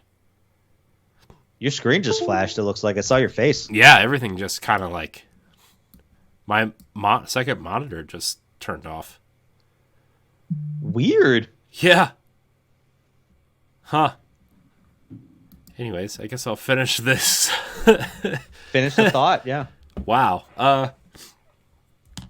Anyways, can I turn it back on? What's happening, Stoy? Something. I don't know, man. My entire setup just, like, started crying a little bit. But, like, anyways, yeah, hopefully this fixes it. If not, well then whatever. When the vast majority of people are going to go buy these consoles at the store, right? This shit's not going to matter, and everybody's just going to be fine, and nobody's going to think about the PlayStation 4 and Xbox One anymore. I can't wait to that point. I know. I mean, so to be fair, stop having to think about it. Up to this point, I haven't had any issues really, except for Tales of Arise. I had and that wasn't even really an issue. I just had to click the box that said Xbox Series X. I only had one issue when I bought the Rims motorcycle racing game. Yeah. And I thought I was buying. I thought this had smart delivery, and I didn't look at the back of the box. And of course, it didn't, because I'm like playing this on a Series X, and I'm like, why does this game look like garbage? Why is this game not playing in 60 frames a second? What the hell? Right. And then, of course, I read about it, and I was like, oh, I bought the Xbox One version, so with no smart delivery, and I had to buy the whole game just to get. So you got to pay attention. Sorry, bro. Man, this really sucks. My second monitor just kind of pooped out on me. It's okay. It's okay. I can manage. I can do this in one tiny 27-inch screen. Poor Corey. I know. Us plebs that are using just laptops and one monitor. I know. Gosh. I'm slumming it down here. Mm-hmm. Okay. So, GTA. Cool. Not a surprise. Let's get into our next segment. Pass it on, Stoy. What's coming to Xbox Game Pass this week? So, as far as we know, a lot of the big games drop on the 10th. Yeah. There's a game called Besiege, and it's apparently just like a demo or a game preview. It's you're basically building tanks and war machines, and you're basically destroying fortresses and castles and stuff like that. So I imagine it sounds like it's a kind of RTS strategy like game. Mm-hmm. But and then Crossfire X, which comes out February 10th. This is on Game Pass. So what you get with this is you get the first campaign mission, the first campaign of Crossfire X. So apparently there's supposed to be two. If you want to get access to both on launch, you have to actually buy the campaign separately, which from what I hear, if you're a Game Pass subscriber, it's $25. Yeah. So it's $25, I think. Yeah. Yeah. But otherwise, you could get this first campaign, and I don't know how long it is at this point. I suppose I could have found out, but and the multiplayer. So that's what you're getting. Yeah. So that's coming out on Game Pass February 10th. Also on February 10th is Edge of Eternity. This one kind of snuck up on me because I'm a big fan of some of the old school 360 PS3 era JRPGs, and this looks right up my alley. Dude, this reminds me so much of Lost Odyssey.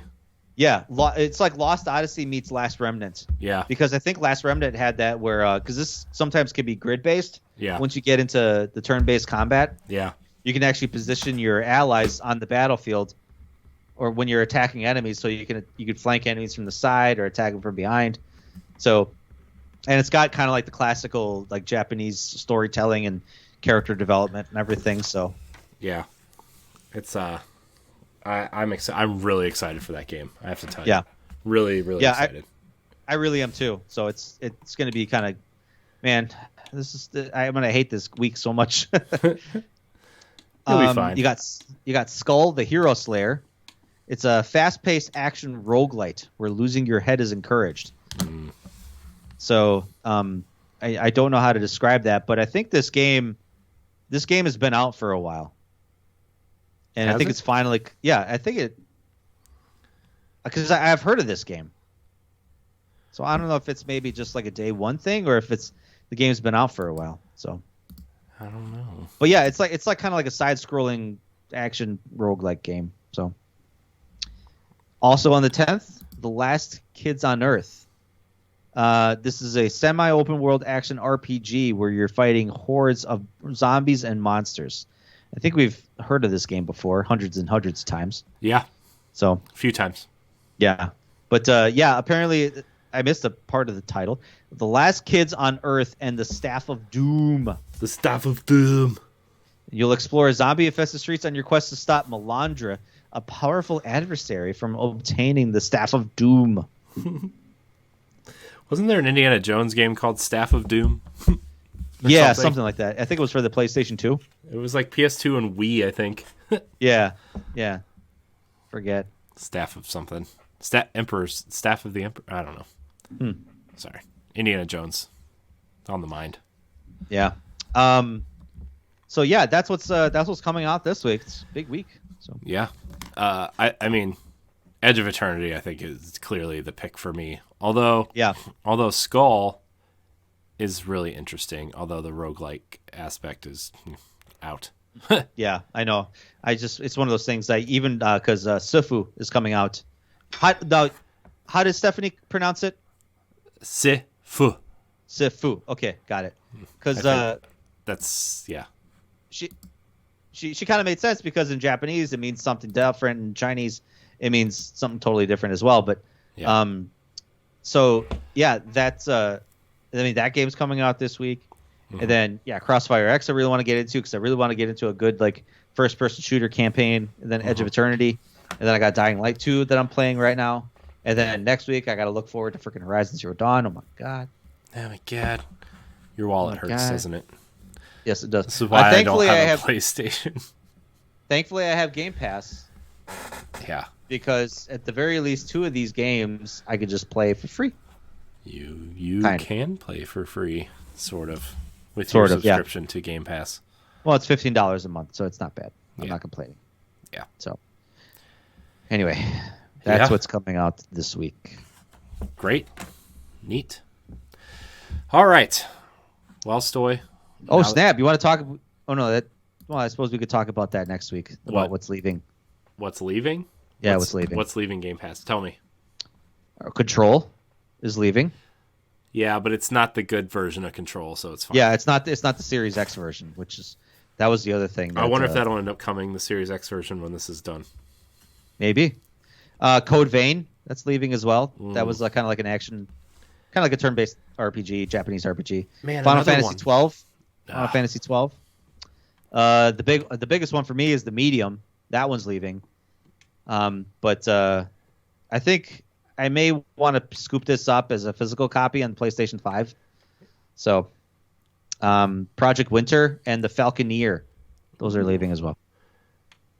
Those are leaving on February 15th. So you can scoop those up. You could buy them right now for a 25% discount, and I think you got at least 3 months. Yeah.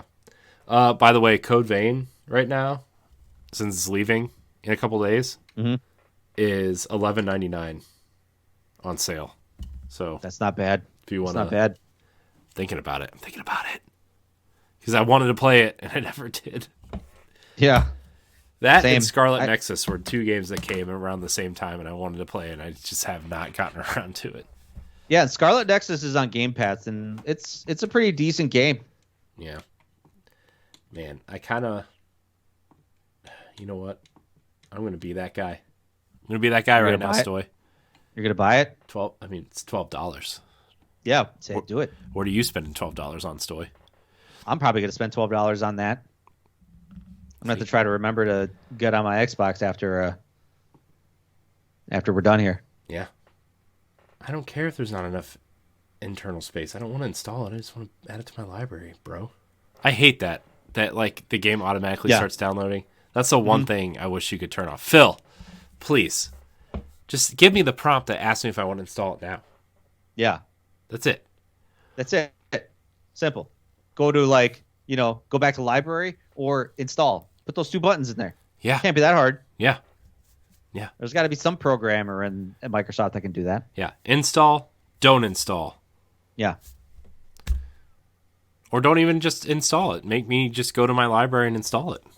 Yeah. That could work too. Anyways. Stoy, speaking of installing things, I know we talked about this a couple weeks ago, but I feel like this really changes a lot of things.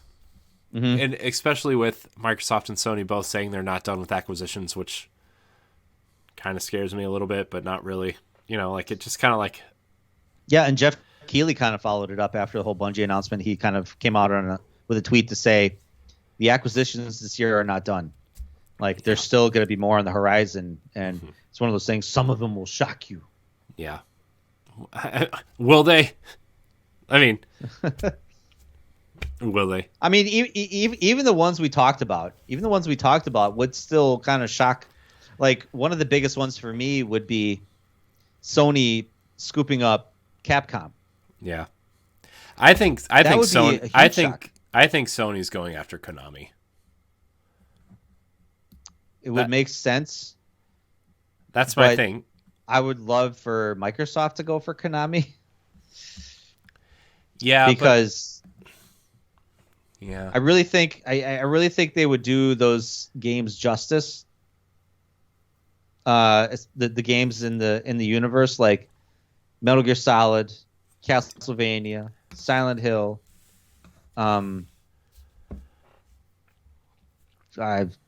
those Contra. God, I would love a really good. Contra could just be a Gears. It could just be a Gears clone, dude.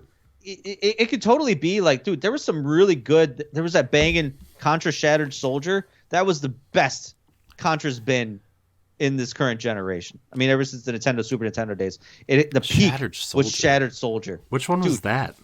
That was on the PlayStation 2 with the rip roaring like heavy metal soundtrack by Akira Yamaoka, the guy that did Silent Hill. Dude, that game was so good. So good. And that's the best the series has been. I don't remember that at all. My man, you need to pick that game up. You said it's on PlayStation Xbox? 2? No, it's a PlayStation 2 exclusive. Oh, well, yeah. I'm not unplugging. I'm not plugging my PlayStation. I'm not finding a adapter. Okay. I'm not getting these SCART cables out. Okay. All you got to do is buy a PS3 60 gig fat console. Those are going for like $300. Yeah, I don't. Those are the only ones that are backwards compatible all the way. I paid less for that for my PS3 new. I'm not going to pay that for that. No kidding. Man, yeah, I don't know. I just feel like, as much as I would love to see something like Metal Gear on Xbox, like, I feel like Castlevania is so intrinsically tied to like Nintendo and Sony that it just doesn't like. I mean, Symphony of the Night was obviously one of the biggest Xbox Live Arcade games when Arcade launched, right? Because like that was such a big deal that it made its way to Xbox. But at the same time, I just like, I'm trying to. I just feel like I relate certain franchises to certain consoles at this point. You know, I wonder if it's better. If it's better to just buy the licenses to franchises. Well, that's where I thought all this was going, right? Where like Sony was like gobbling up the license to Final Fantasy, apparently, you know, and you know, paying Square to keep them off of Xbox and you know, that kind of thing. And when Xbox did that with Tomb Raider and clearly failed at that. Yeah, you know, right. Not only failed at the marketing, but also nobody liked the box, and they released it on the same day as Fallout 4. That was smart. Real smart. Yeah. But like, with these acquisitions, man, this is just, it's getting so crazy. It's so crazy out there right now. Sometimes I think, a lot of times I think it's kind of good for the industry, because then that means that you get a bevy of studios that are finally getting the financial backing to make the games that they want. You know, because you have like a good publishing arm behind them, which is kind of key in a lot of these developers to make the games that they want to make. And you know, that was one of the nice things about Microsoft is like Microsoft's dedicated, hey, make the game that you want to make, and we got your back 100%. Yeah, and I agree with that 100%, especially for studios like Double Fine and Obsidian and Exile, who are like kind of finding themselves in, you know, financial trouble, or like really struggling to get their games to like a broader market or whatever. Yeah, that kind of stuff makes sense. But like acquiring Activision and Bungie, like these studios are, you know, I get like obviously Activision is in a troubling place in other ways, but like, yeah, right. These studios are so financially capable to do things themselves, you know? Yeah, I know. And it's just a matter of, you know, you need to have a steady flow of income. And with development time taking so long nowadays, yeah, you know, we're talking years and years. I mean, they need that steady flow of income. I mean, and maybe that's the problem too, right? Where like And I think Sony does this better than anybody of creating like a solid $60 experience that's 10 to 15 hours long and really delivering a great experience. And that's, as much as I love Halo Infinite and Forza, right? Microsoft has yet to do that except for Gears, right? Gears is the only one that they deliver a solid single player experience. And even then, like, I still feel like Gears 4 was a little long. Gears 5 was a little long. They could have tightened it up. Gears 5 was long, and I really wish that video game developers would know that. And this is my problem with Dying Light 2 nowadays, of them saying like, oh, this game is like 500 hours long. Do they not understand sometimes that could be a deterrent for people? I mean, the Assassin's Creed games, for example, have been getting longer and longer and longer and longer to the point where it becomes so daunting that you stop playing because you know you're never going to see the end of it. I mean, I've put 70 hours into Assassin's Creed Odyssey, and I'm halfway done. Yeah, I only think I did 70 hours of Assassin's Creed, and I got to one ending, but then I find out, well, there's 2 other endings you have to get at, and it's like, no, I'm not, no, I can't, no. Yeah, and 70 hours is already too long. And as much as I loved Assassin's Creed Odyssey, like, I love that game. It's one of my, I would say it's one of my favorite games of last generation, like top 5, easy. But you can still only take so much, you know, like it's just so grueling. Video game developers do not respect my time. No, we talked about it earlier. The game that does this the best is Uncharted Lost Legacy. It is a solid 8 to 10 hour experience, $40. I will take one of those every 18 months over something that's like 100 hours every 5 years. Yeah, I totally agree. I don't see that happening because I see the push of games as a service being kind of on the forefront now. And obviously we see that with Sony doubling down with acquiring Bungie. Right. You know, like kind of like how you said the complaints about Destiny 2 is that they're taking away so many good story campaign elements that that even new players will never get to experience ever again. Yeah, they won't, and it sucks because like the Red War campaign, which is like the launch campaign, was really, really good. It was really a really solid introduction to the universe if you never played before. Forsaken's campaign was awesome. It's probably the best story they've ever told in a campaign, I would say. Like a main campaign. Beyond Light's seasonal campaigns the story was really good in those as well. But like there's story campaign, like there's campaigns that just go away and it sucks. Like it really sucks. And they don't even have like even if they had like here's what you missed in Destiny 2, right? And like section it off by year. Like, okay, here's year 1. Here's the Red War, Curse of Osiris, and Warmind. These were the 3 campaigns that we released this year. Here's what happened. And then Forsaken. Here's what happened. Here's what you missed. Like, you know, even if it wasn't like a video, right? Maybe if it was just like a narrator telling you the story while you're watching the cutscenes or whatever. Right, yeah. But something. And that sucks. Yeah. So as far as, you know, kind of going back to the initial question of what companies make sense for Xbox to look at, me personally, I think they should be done. Oh, I do too. But they said they weren't. So I'm going off the fact that they said they aren't done. Yeah. So what? Me personally, it would make sense for, like I said, going back to what I originally said, is for Sony or for Microsoft to acquire Sega and get a foothold in the Japanese market. Yeah, they need a Japanese company. Yeah. I don't care what anybody says. They like, okay, yeah, Tango Gameworks, but that I don't even really count that at this point, right? Like that's just. And I know, like, the rumor swirling around is somebody's going to acquire Kojima Productions. Probably going to be Sony. Probably going to be Sony, yeah. Yeah. But it's just Microsoft needs that foothold in Japan, and Sega makes the most sense, right? It just even you date it all the way back to the Dreamcast, right? Microsoft has always been friendly with Sega. Yeah. Always. And those IP make sense for Game Pass, right? Like you look, they need a kid-friendly IP in Sonic, right? You have, you have popular Japanese franchises like Yakuza and Persona and Shin Megami Tensei. Like, you would get a whole slew of games like that on your platform. Yep. And like you could, and Microsoft has no problem with games being multi-platform either, right? Like they've done it before, and that obviously they would pick and choose, right? Like Sonic would maybe be exclusive, or like we'll release Sonic on Switch because we know kids buy a lot of Switches or whatever. But like Yakuza would be a huge franchise for them to have exclusive. That they could have exclusive, yeah. So yeah, Sonic would be a good multi-platform type game, but maybe they have a few, like maybe they're kind of like bigger focused games could be exclusive. I mean, as we know, like not all Sonics released on all the systems. Some Sonics released just exclusively on the Nintendo system, and you know, some Sonics just released exclusively on the PlayStation. So it's you know, yeah. Sega makes the most sense to me, and they're leaving the arcade business, so they're cheaper now, right? I mean, you don't have to deal with all the Sega Sammy arcade stuff. Yep.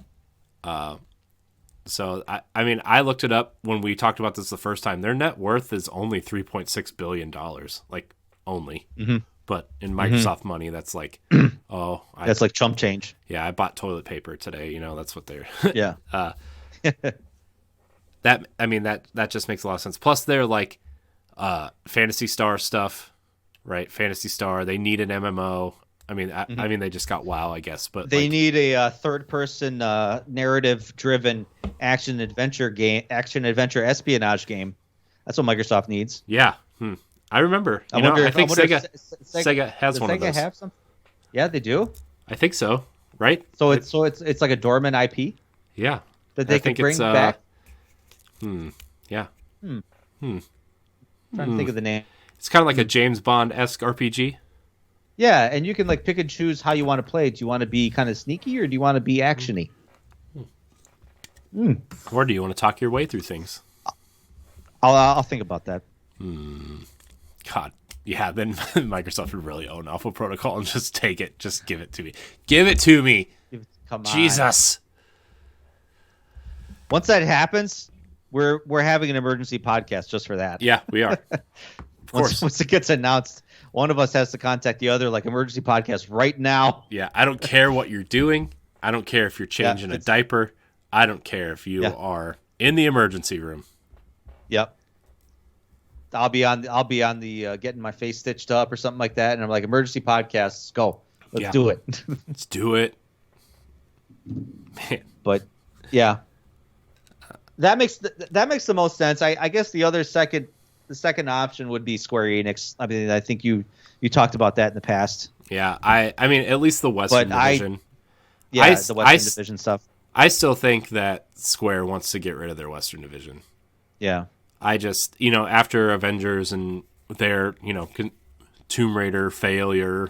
Yeah. Their quote unquote. 12 million units is a failure. Because what is it? Crystal Dynamics, Eidos, Montreal. And I think there's a support studio in there. Okay. Let me see. Well, it was IO Interactive, but which I also think makes sense for Xbox to acquire, but especially if like Hitman is going to continue to be like episodic or whatever. I think Square's Western Division makes a lot of sense.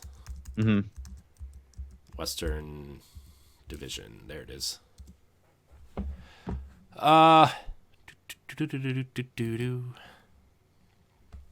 It's coming.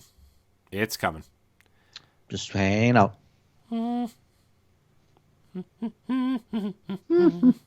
Let's see. We have.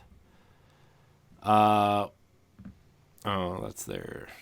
Let's see. They have Crystal Dynamics, Eidos Montreal, Square Enix Montreal. Okay.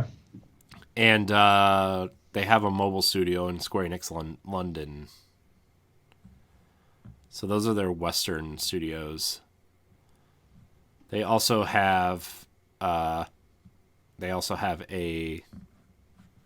home office in California and in London, which I bet their California office would become part of these other Western divisions. But Yeah, I mean those are three pretty good studios to have. Like I would absolutely love if Microsoft had Crystal Dynamics and Eidos Montreal, right? Like I think obviously Guardians of the Galaxy was awesome. The last Deus Ex games were awesome. The Tomb Raider games are awesome. They're all awesome. I don't care what anybody says about Shadow of the Tomb Raider. Still awesome. Still good. Yeah. Like that's an awesome slate of titles, right? And I mean, just by their scores alone, I think Square could get on the higher end if they were to sell it, right? Mm-hmm. And plus, like, you look at all these other studios that they have, and they're so focused on RPGs and Final Fantasy, and you have Tokyo RPG Factory doing, like, I Am Setsuna and Lost Sphere, and then you have the Bravely Default team, and you have all these other, like, the Forspoken team. It's just like, man, there's so many teams that they have that they could easily get rid of their Western Division and just be fine. Mm-hmm. They'd be smaller, obviously. They have their Dragon Quest teams. They have Final Fantasy 14, which is just making them tons of money. Oh, yeah. They had to stop selling it for a while. Right? Because too many people were jumping in on it. I know. And I've been wanting to, but I'm like, I want it to come to Xbox, and I just don't think it is. Mm-hmm. I've been wanting to play it, and I don't want to play it on PC, and I'm not going to buy a PlayStation for a while. So I'm waiting. I've decided to wait on a PlayStation until it becomes smaller. Oh, okay. I mean, yeah, I want to play Final Fantasy 16 and I want to play God of War and Horizon, but like, I'm not gonna buy a console for 3 games. You know, I can't justify it at this point in my life.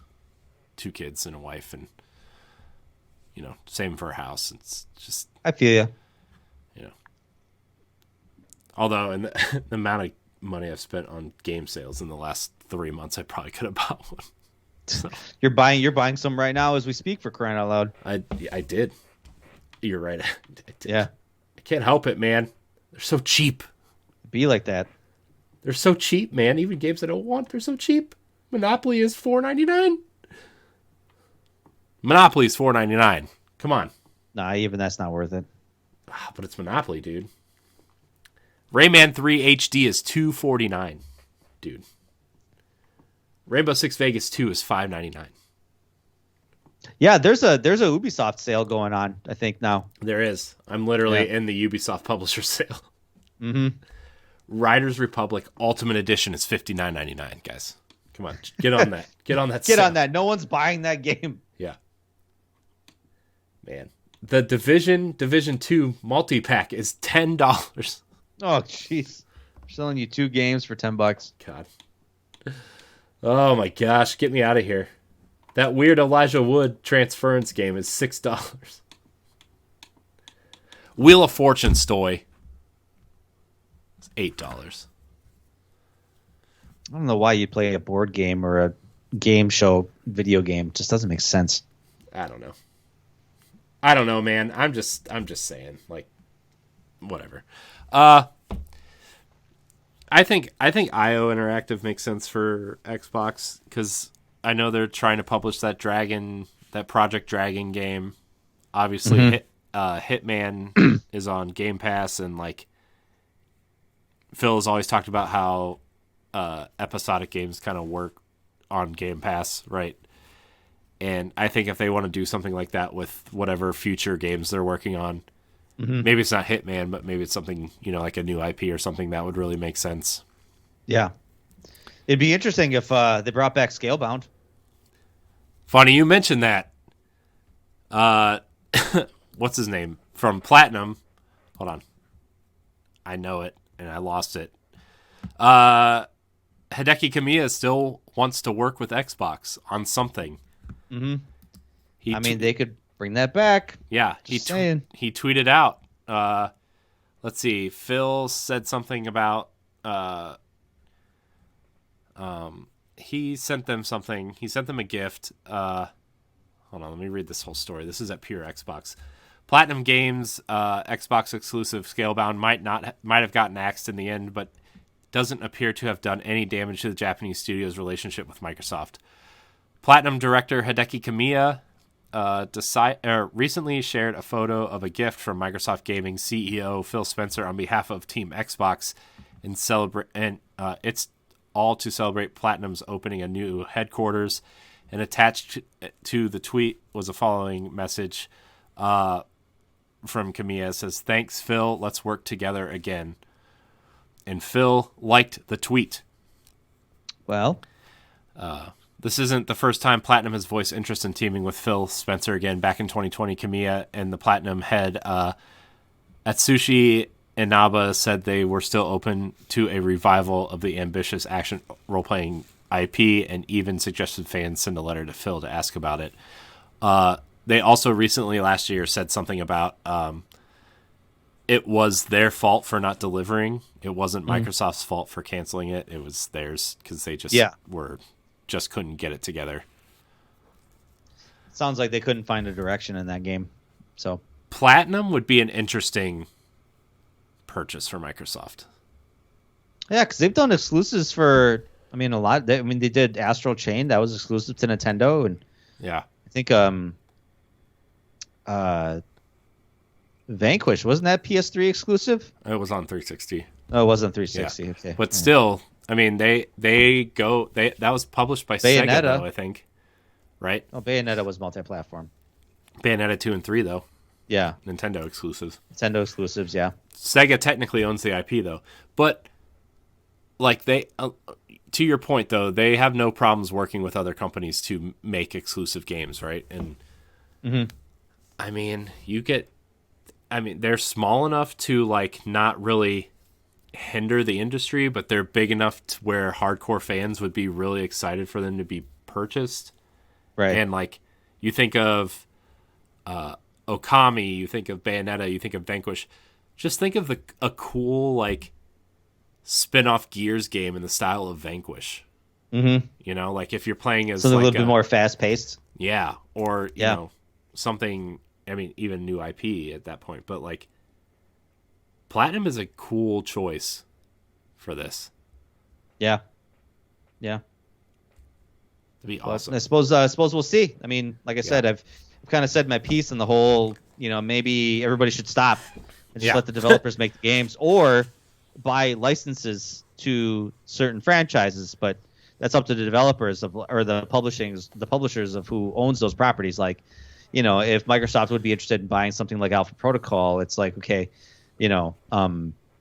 they would have to petition to Sega to sell the franchise, and and you would think that would be cheaper, Yeah.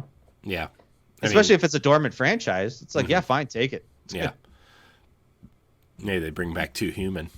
Yeah. Yeah. That was I don't think that developer is around anymore, but they aren't. But that franchise had some interesting ideas, and it just it did. Ugh. It did. Remember when it used the right stick to attack? Yeah. That was the thing back then because I think what game was it? Rise to Honor, the Jet Li game for the PlayStation 2. Yeah. The right stick was your attack button because you could do multi-directional combat moves. And I think Blade 2 for the PlayStation and Xbox used that as well. Mm-hmm.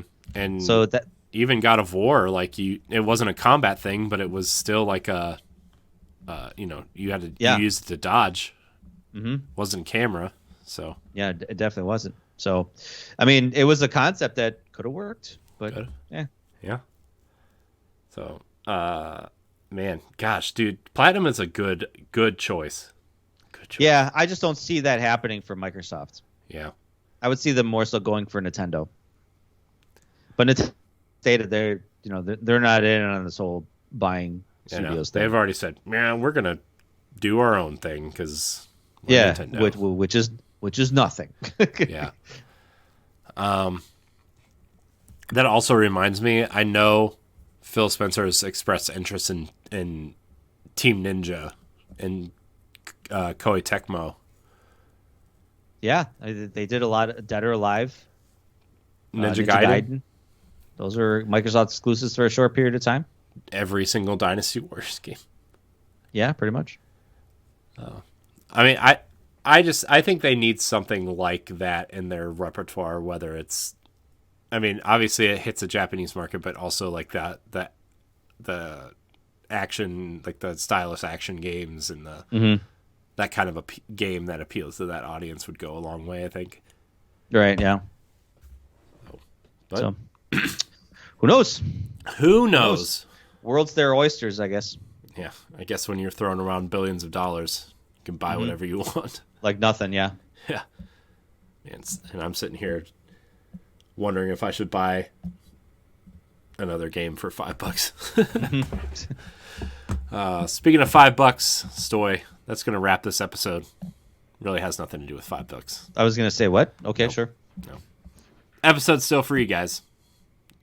Don't need to pay $5 to listen to this. Nope. I want to thank everybody for watching and or listening to Arsenal X the Xbox podcast. Thank you for listening. Remember, if you're listening on Spotify or iTunes, to give us a 5-star review. Stoy, I appreciate your time tonight. Where can we find you?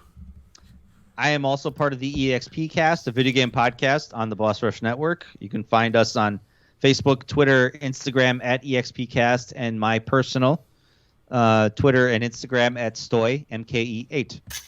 Nice. You can find me at I am Corey HC on Twitter and Instagram. You can find me hosting the Boss Rush podcast, Tower Casuals, the Destiny podcast, and Standard Definition, and other things floating around here on the Boss Rush Network. Check out our website, bossrush.net. Thank everybody for watching and or listening. Like, subscribe, share, rate, and review wherever you listen, and we will see you next week. Goodbye, everybody. Laters. Laters? Laters. Like now on laters? Like the candy? No, laters.